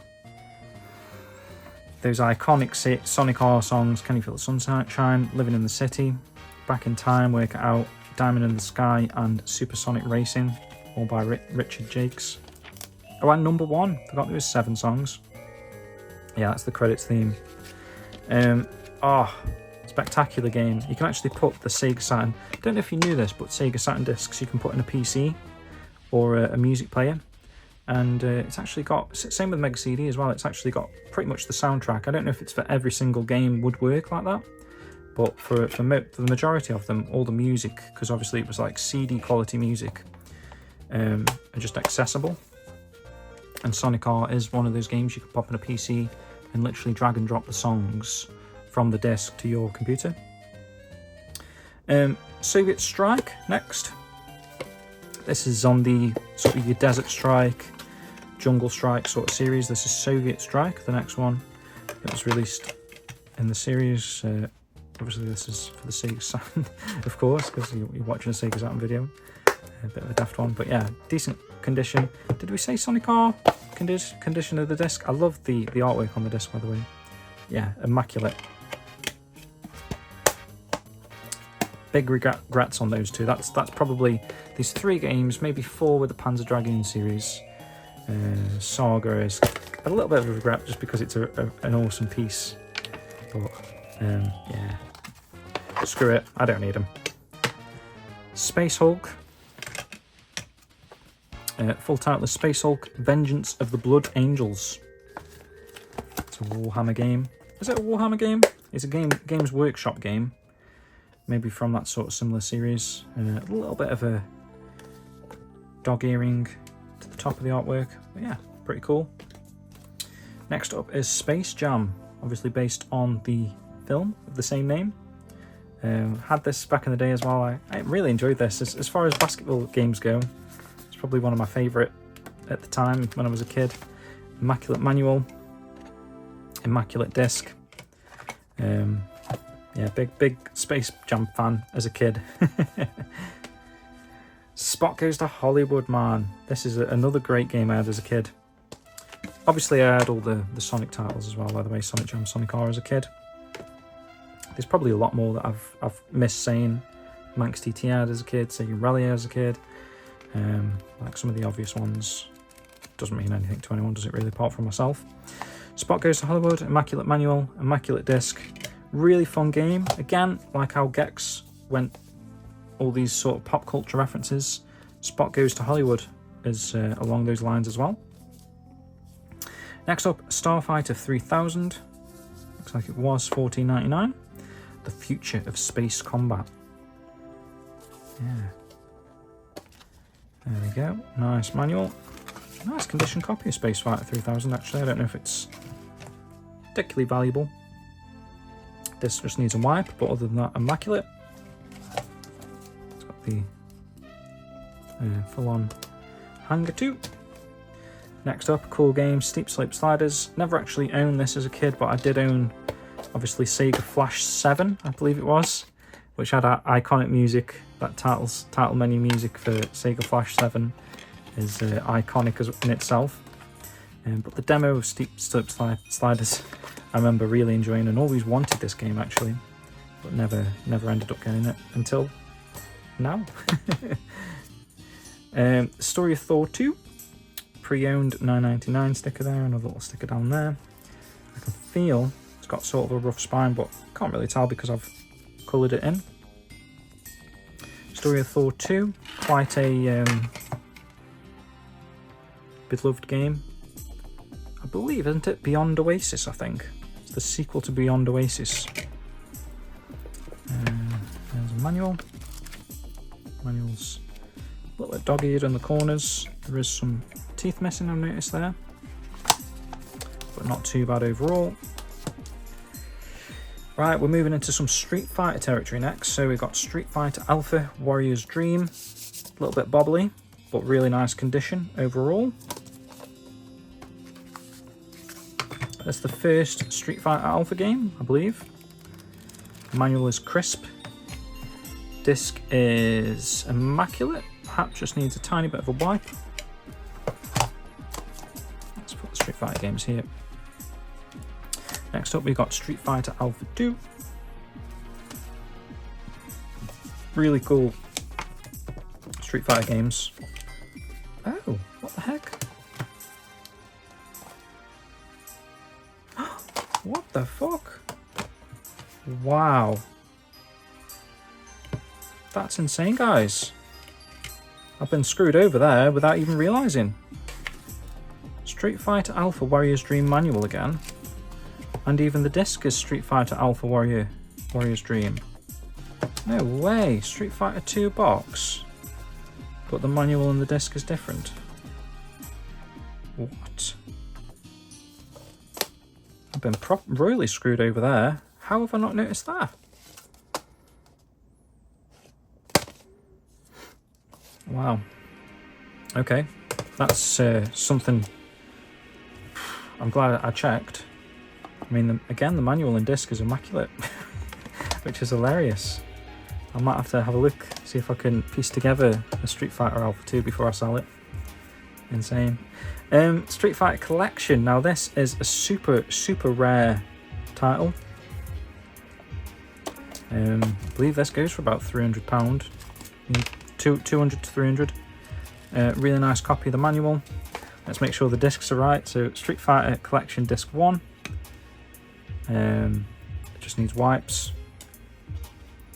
Ross Records this has been bought from. Disc 2 again just needs a wipe, but pretty much immaculate on both of those discs. Really nice condition. Copy of Street Fighter Collection. Here is Street Fighter the movie, one of the only games that we had for PAL territories that was released in an American box, a sort of clear plastic type of case. Crazy really, right? I don't know why this is the case. So you've got sort of a PAL themed-esque manual, which is bizarre to see inside one of these cases. You've got the original foam, and yeah, this is how the American games basically were for the SEGA Saturn. I'm not sure which I prefer, to be honest. I think I prefer the original PAL boxes that we had, especially the clamshell versions. Those are the best. Disc needs a wipe. It has got a few scratches and scuffs on there. Maybe a 7.5 out of 10 on that. But we've got a nice condition case. No cracks or shatters or anything like that. Just a very strange release, that one, for PAL territories.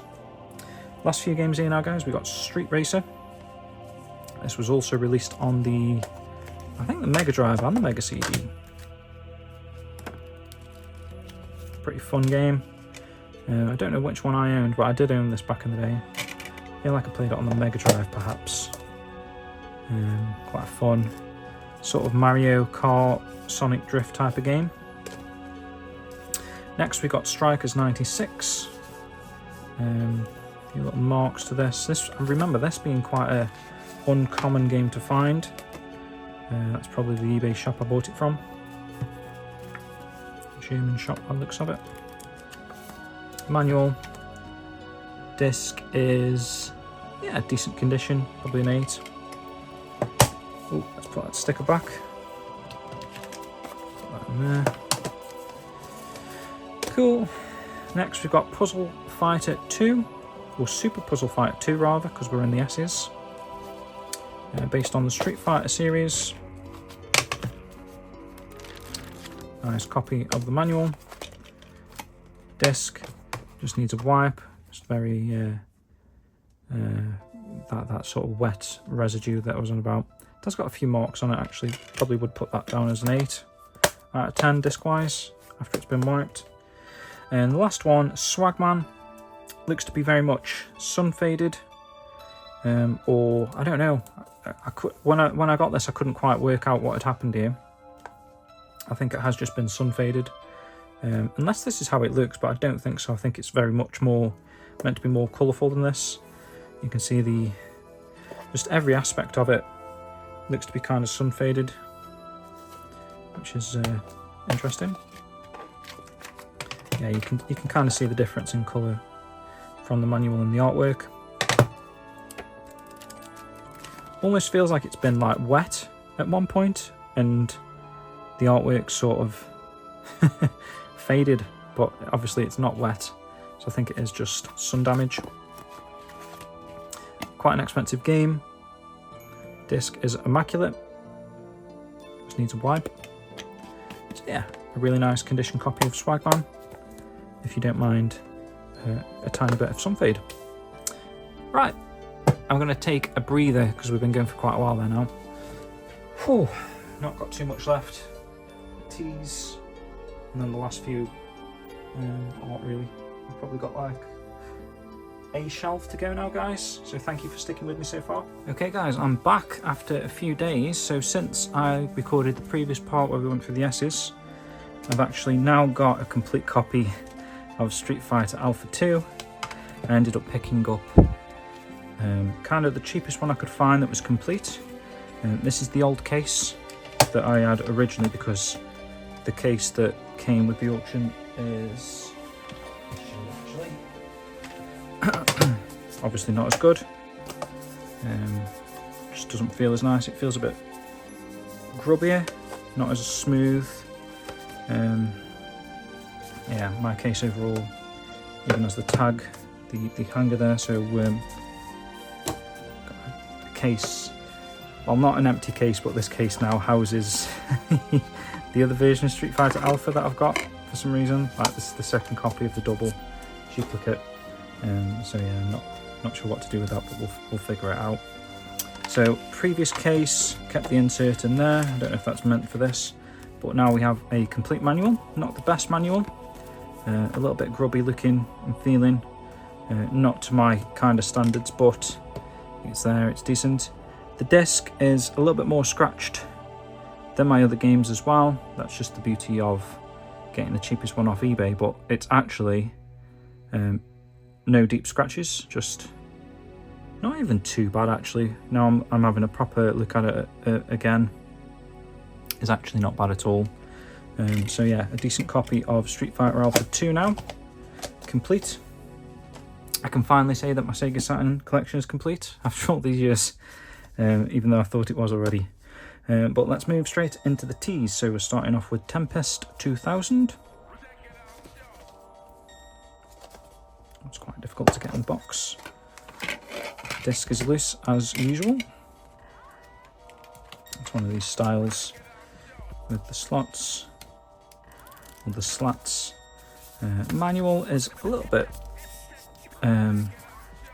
creased in places, but it feels quite nice to touch. Disc is probably about an 8.5. This is like 2 or 3 minor scratches, nothing too bad on that. And the case was not too bad at all. There's a bit of a sort of a space where a sticker used to be, and we've also got this, if anyone recognises that. Tired of your own games, your old games, we will buy them back. Call That's Entertainment. 6 Murray Way, Romford, Essex. So I don't know if that's an actual gaming shop or a individual. Here we go. Here is Tetris Plus. Nice clamshell game from JVC. This is. Manual is in actual decent condition. Not too bad at all. Disc is spotless, pretty much immaculate disc. Yeah. Now we're moving into there's category. So this is The Crow, City of Angels.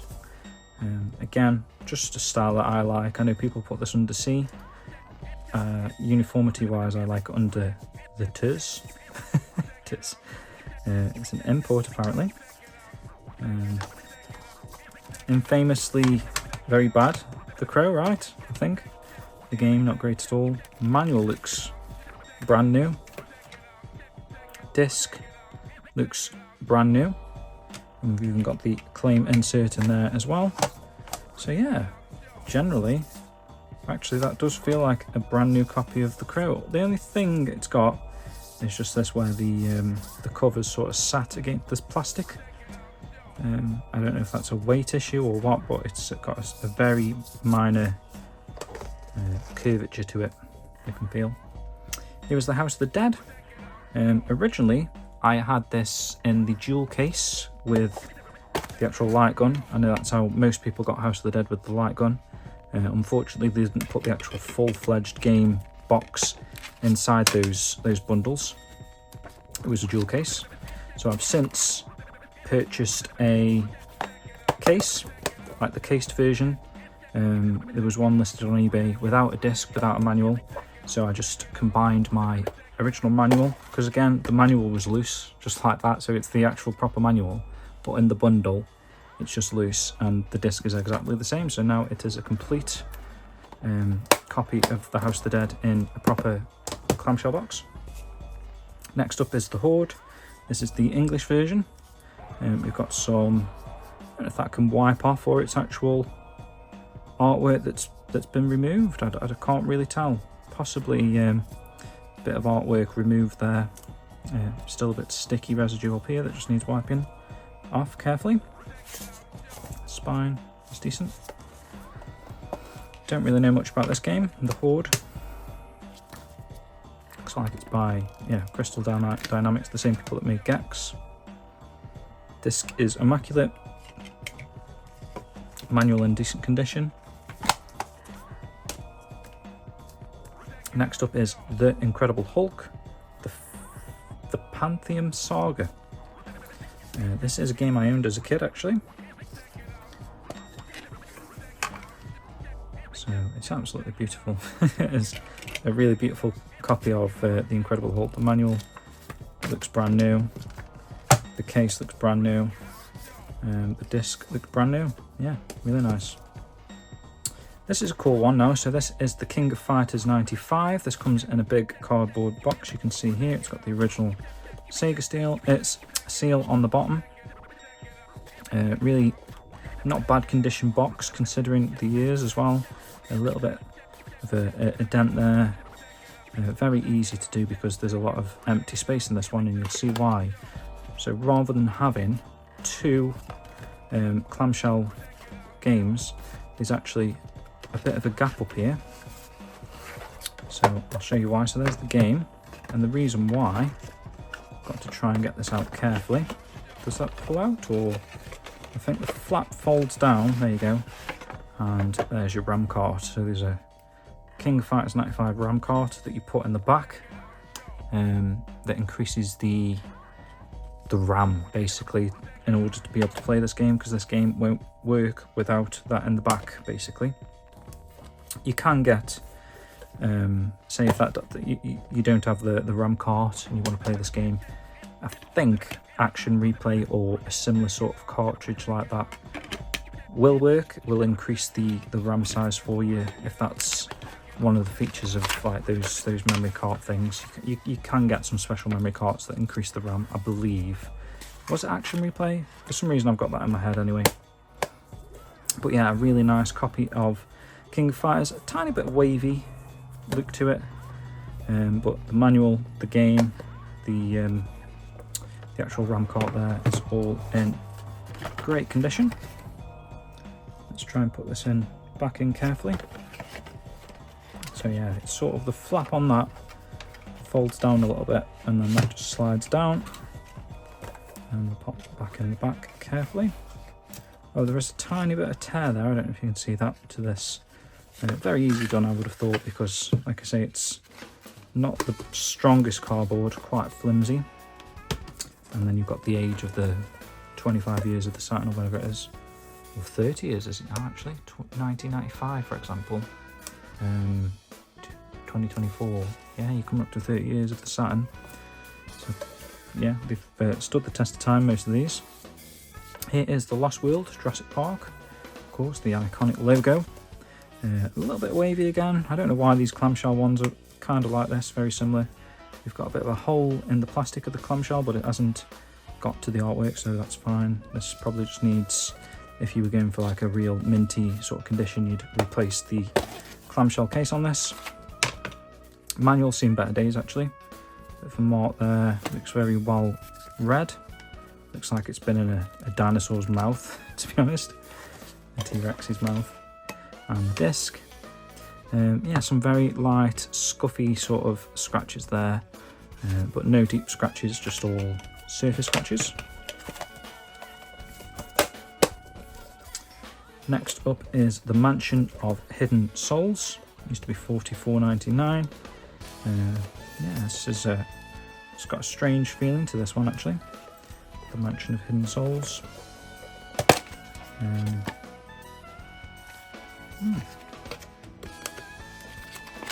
The manual feels strange as well almost. It's a little bit thicker paper than the regular Saturn manuals. Quite well read by the looks of it. There's the disc. Just a couple of tiny marks on that, nothing too bad at all. A decent condition copy of the Mansion of Hidden Souls actually, not too bad. Next up is Theme Park, a game I loved as a kid. Really nice condition actually on the Theme Park here. Manual's a little bit too big for the box, which is very atypical of Saturn games. Disc is absolutely immaculate. Again, another instance of me taking good care of my games as a kid.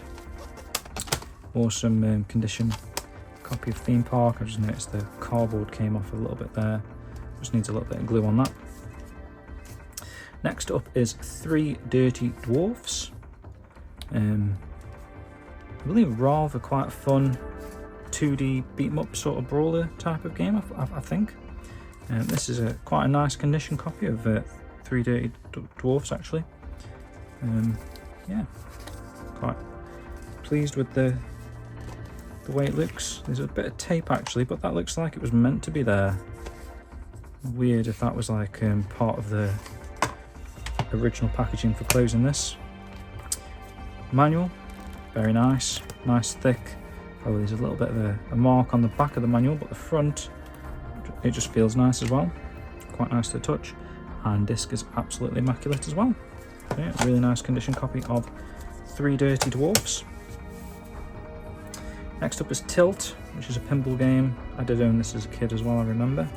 Whether this one was part of that bundle that was about back in the day, game bundle. So yeah, absolutely perfect condition. Perfect. Not much to say about Tilt. Just a very nice condition copy of it. Next we've got Titan Wars, as in a plastic. There we go. Is this a shmup, I believe? Titan Wars? Oh no, it's not. It's almost an FMV style Star Wars Rebel Assault looking type of game. It says over 40 minutes of full motion video starring Claudia Christian. Switch between chase, plane and cockpit views, dominate 30 levels across 9 worlds. Your wingman will watch your 6 and feed your tactical data. Okay, cool. I like the box art. The box art's really cool. It's got a sort of a shmup looking box art really, hasn't it? Which is why I thought that. Disc is immaculate. It's just got a smudgy fingerprint on it that needs wiping. Case and manual, pretty good. Pretty good overall.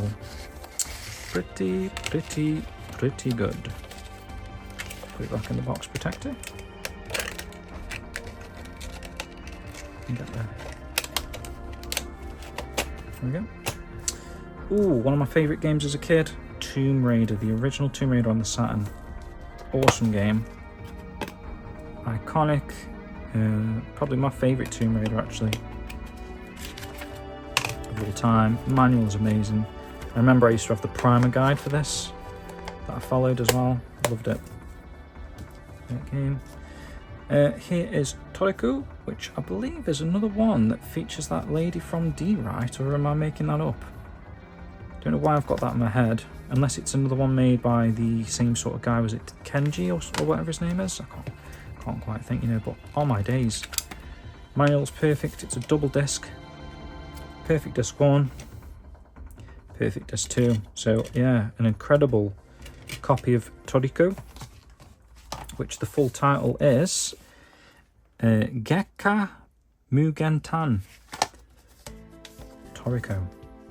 Yeah, really nice copy of that actually. Next up is Trash It. Owned this one as a kid, a lot of fun. Bit underrated game actually, but I did have a lot of fun smashing stuff up with the hammer. We're missing some teeth there by the looks of it, but it's got the original insert. A really, really thick weighting manual.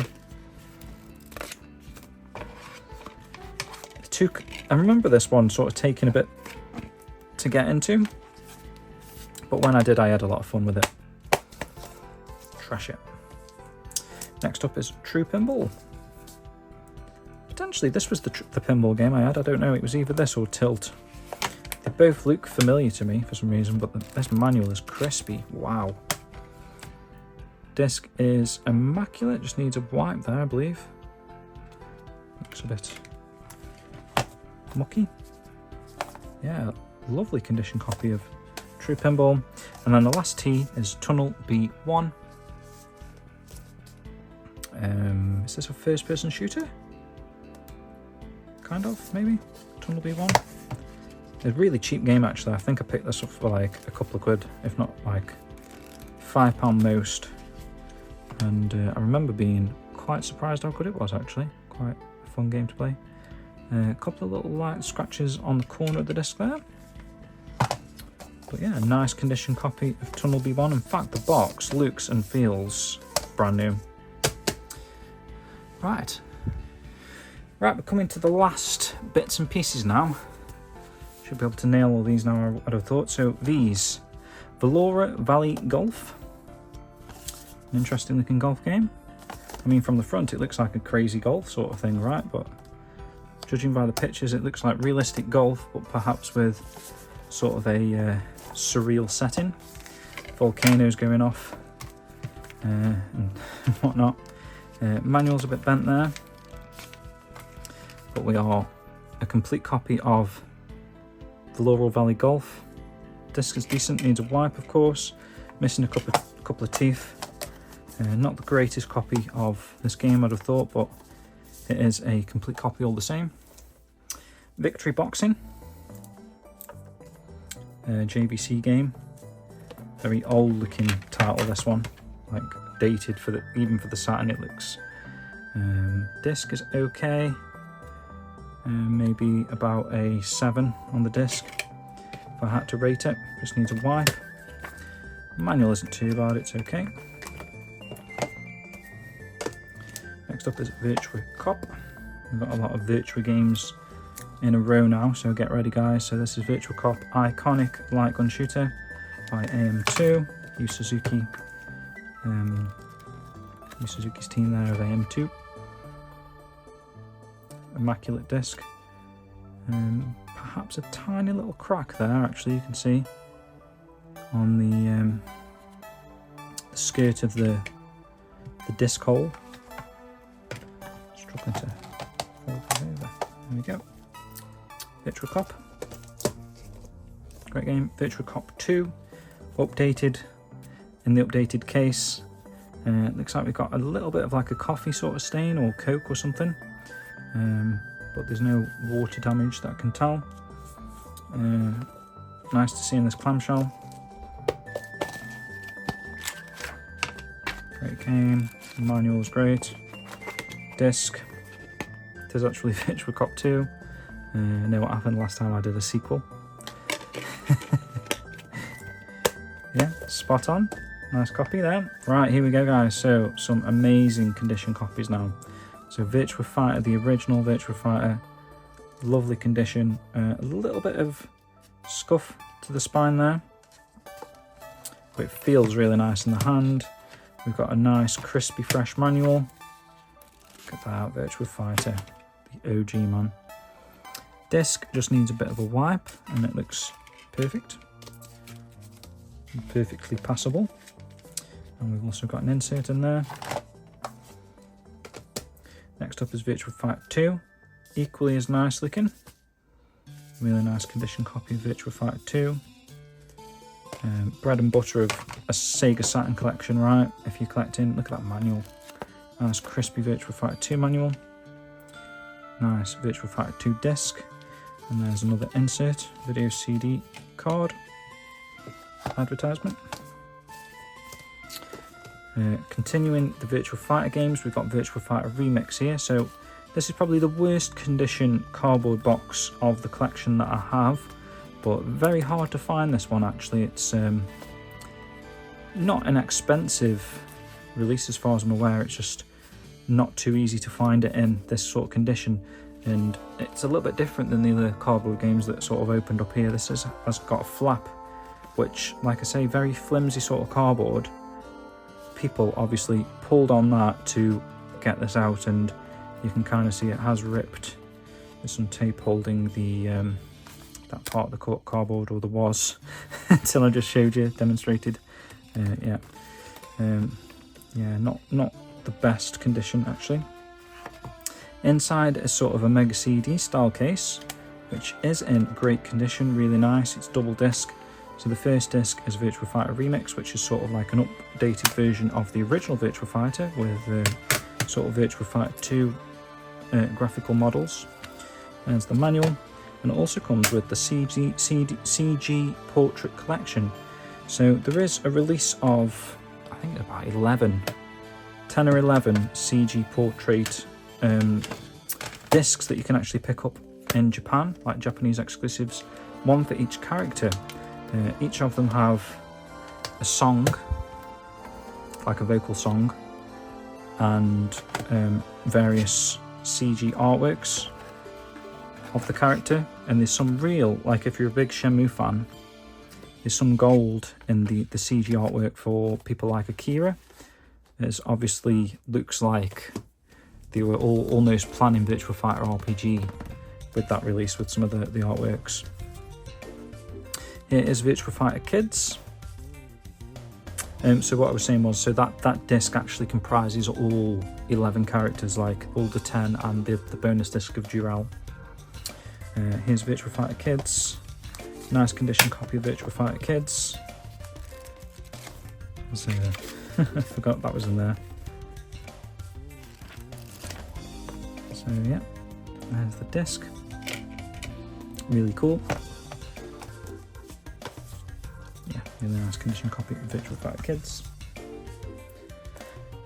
Again, sticking with the Virtuas, here is Virtua Racing. So yeah, the Sega Saturn had a nice port of Virtua Racing. I don't know if it's the best port, but it's graphically one of the better ports of Virtua Racing rather. Disc is mint condition. We've also got an insert, really nice copy of Virtua Racing. Next is Virtual Golf, another golf game for the Saturn. Looks a bit sun faded on the spine, not so much the Sega Saturn, but just this Virtual Golf doesn't look as sharp as the yellow. It looks, it's weird, the Sega Saturn one hasn't actually been sun faded, but the Golf one has. Disc is stuck to the manual for some reason. Let's have a look at that. Got a sticky manual. What on earth is going on here? It's just peeled off some of the front cover there randomly. Not quite sure why. Yeah, the disc is a little bit sticky there, unfortunately. Look at that.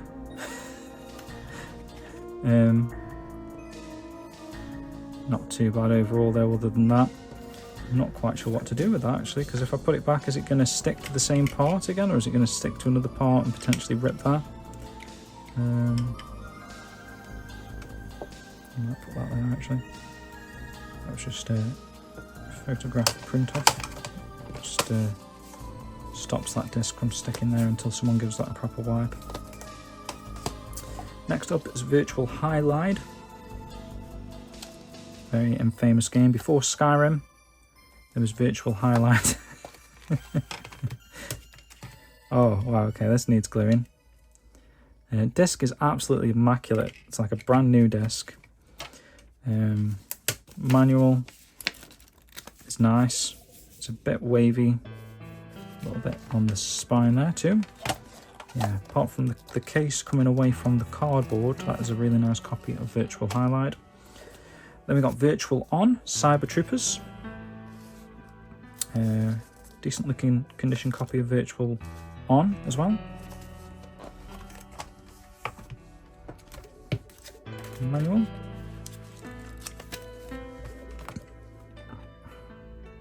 Disc has a few minor scratches, but not too bad overall. I don't know why, but this one feels like it's been a lot harder to record than the Dreamcast one. That already felt quite hard. Virtual Tennis Open. Virtual Open Tennis, rather. A little bit bobbly wavy. Some of these games, I really don't understand why they're like that. Disc has a bit of a scuff there, but generally looks not too bad. Manual look seems decent to me. Yeah, it's just a bit bobbly, that was all. That's the V's done. Right, last stack now, finally. We're into the W's. This is Warcraft 2, Dark Saga. Nice, a little bit of a scuff to the plastic there, but actually a really nice looking case, actually feels nice as well. One of the better EA cases. Manual feels decent. And the disc is at the bottom here. Let's have a look if we can get this bad boy out. It's perfect. Maybe just needs one tiny wipe, but not too much. I might put it at the top actually. Or is that harder to get out? I don't know. Put it at the bottom. There we go. Okay, and we've got Wiz. Game I had as a kid actually. Quite a really enjoyed Wiz. Just a fun isometric platformer. If you like Cool Spot Goes to Hollywood, that sort of style, it's like this, but I think it's a bit more puzzly, like almost like a maze from memory. Manual's nice and crispy. Disc is almost immaculate. So yeah, the only downfall there is that that plastic holder thing has been ripped off and it's ripped some of the artwork off. Wing Arms. This is a fun game, I feel like I remember. I love the box art actually. It's very much like a dogfighting type of game. But I feel like it was a little bit arcadey feeling. Not so simulation aspect. Disc is decent. Game disc. Did I say disc? Yeah, disc is immaculate. Manual is decent. Next up is Winter Heat. Quite a cool Sega Sports title. Very much like your traditional athletics games where you have to spam the buttons. Disc has just very light scratching, very light sort of scuffy scratching looking stuff. Manual is decent. Sort of the sequel to, was it Athletic? What was it? Athlete. Decathlon, something like that. The first game we looked at in the 80s, I forgot what it's called specifically. Here is Wipeout, the original Wipeout. Yes, again, not a PlayStation exclusive. Wipeout was released on the Sega Saturn, and it's actually really good as well on the Saturn. Great music too. Had that as a kid. One I didn't have as a kid is Wipeout 2097. The sequel was released for the Saturn 2. Came in the clamshell. Really cool artwork actually. Disc is immaculate. We've got an insert as well. Manual. Nice manual, not too bad at all. Next is another golf game, World Cup Golf in US Gold. We've got a hotline for new something. We're in German on the back. Is this a German exclusive or did I just buy the German version? Either way, the manual does have English, as you can see. It's just literally the back of the box. This is the professional edition as well. Probably the only edition of the game. But the disc was immaculate. The box feels pretty minty, to be honest. I think that is probably considered a new Sega Saturn game. Considering it's like 30 years of the cardboard version that was never sealed, it's decent. Here is World League Soccer 98 from Mizuno, Silicon Dreams. Interesting sports game, or football game. Disc is immaculate. Manual looks okay, yeah. pretty minty. Pretty nice condition copy of that. World Series Baseball. I think it was the sequel I had and really enjoyed. Yeah, looking at the box art, I'm pretty sure it was the sequel I had. Or was it? I'm not sure, looking at it. I used to love this game, actually. Like, this is probably where I played. Disc is maybe about a 7.5. This is where I played. Oh, this is the first baseball game I've ever played, but I was going to say, like, the Saturn is like, case needs gluing there. It's the first place where I played these like random sports games. Like my first football game, baseball, golf, like games that I'd never really thought of playing before. But yeah, SEGA sports title, really, really great game actually. I feel like it might have been World Series Baseball 2, but I loved playing as, was it Cal Ripken? I think he was like quite famous. That's a strange pick, it's that way off, but the writing's that way. Quite a famous baseball player back in those days, Cal Ripken. And I used to love the halftime "Take Me Out to the Ball Game" music that they played. Here is Worms, the original Worms. It was released for the Saturn, believe it or not. Nice condition actually. It's got a couple of like minor, maybe slightly more deeper scratches than usual, but nice manual, nice case, nice disc. I'd probably put that as a very good condition. Then we got WrestleMania, the arcade game. A little bit bobbly box. Ah! You scared me. I've only got a couple left, let me just finish. Only be 5 minutes, yeah? Right, let's check out the disc. Disc is virtually immaculate. Manual looks like it's been, it's not too bad actually. Used a little bit. There's the Undertaker up there. Probably one of the few wrestlers I remember. Is that Bret Hitman Hart? Not sure who this dude is with the earring. Bret the Hitman Hart with his sunglasses. The Undertaker. Who's that dude with the thing? Was it Shawn Michaels? Maybe it was Shawn Michaels. You guys probably are into wrestling. Next up is WF in Your House. Not my house, your house. Look at the characters. That's like literally the same. Are these the same photos? Perhaps not. It was Shawn Michaels with that stupid earring.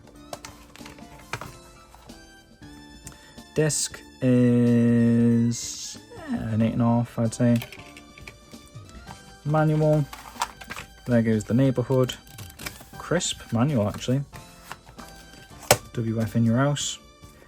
More of quite an uncommon one, that just judging by the artwork. I remember that one being like one that took a little bit to find, wasn't as readily available. Last couple of games now, guys. We've got X-Men Children of the Atom, the #1 Smash arcade hit. Very much plays like an early Marvel vs. Capcom type of game. Really fun game to play. Disc is minty looking, just might need a tiny bit of a wipe. Manual is minty looking ish, and the case isn't too bad, it's just that cardboard bobbly effect to it. Last game, bit of a random one, it's just called Z. So we reached the Z's in the alphabet, and yeah, it's called Z. Full title being The Bitmap Brothers. So Z, The Bitmap Brothers. Case a little bit grubby, seen better days. It's got a bit of a slash there, a rip there, but the artwork is fine. The manual inside is minty. Well, not minty, maybe just like a high, very good grade. Disc needs a wipe and it's immaculate. It's also got a games.com sticker on there, well, a gam-es.com. Maybe that's a Spanish shop, is it? Using the .es. Actually, it was -es, wasn't it? So I'm not sure. Not my cup of tea, that by the looks of it. Looks like a point and click strategy game. But yeah, we've reached the end there, guys. Whew. Quite a jam-packed one, eh? The Saturn. It's got a lot of great games on system. A lot of underrated titles. Some of my favourite games of all time are on this system, like Nights into Dreams, your Panzer Dragons, Virtua Fighters, Sonic Jam, Sonic R, House of the Dead, Daytona, Sega Rally. It's jam-packed with amazing games actually, and if you're interested in Sega Saturn, I don't know why you would watch this long, but if you have watched this long and you're hearing me say this, definitely get into the Sega Saturn and pick it up if you've never played one before. Highly recommend it. I always sort of toss between this and the Dreamcast as my favourite console of all time. I never know which one I'm siding with. I mean, when I think about it, it probably should be the Dreamcast because that's where Shenmue is. Shenmue 2, my favourite games of all time, along with Sonic Adventure, which is like my third favourite game of all time, along with like Phantasy Star Online, which would be in my top 10, Space Channel 5, which would be in my top 10, and a few others. But the Saturn has some real killer titles in there that shouldn't be underestimated. So yeah, thanks very much for watching this video, guys. I really hope you enjoyed going through every single PAL released Sega Saturn title. Maybe there's some in there that surprised you as well. But until we meet again next video, where I probably will have sold all these by now. But yeah, hit up Game On in Stoke if you're interested in any of these, like the condition or something took your fancy here. Hit Will up at Game On, and I'm sure he'll sort you out. Much appreciated, guys. See you on the next one. Take care.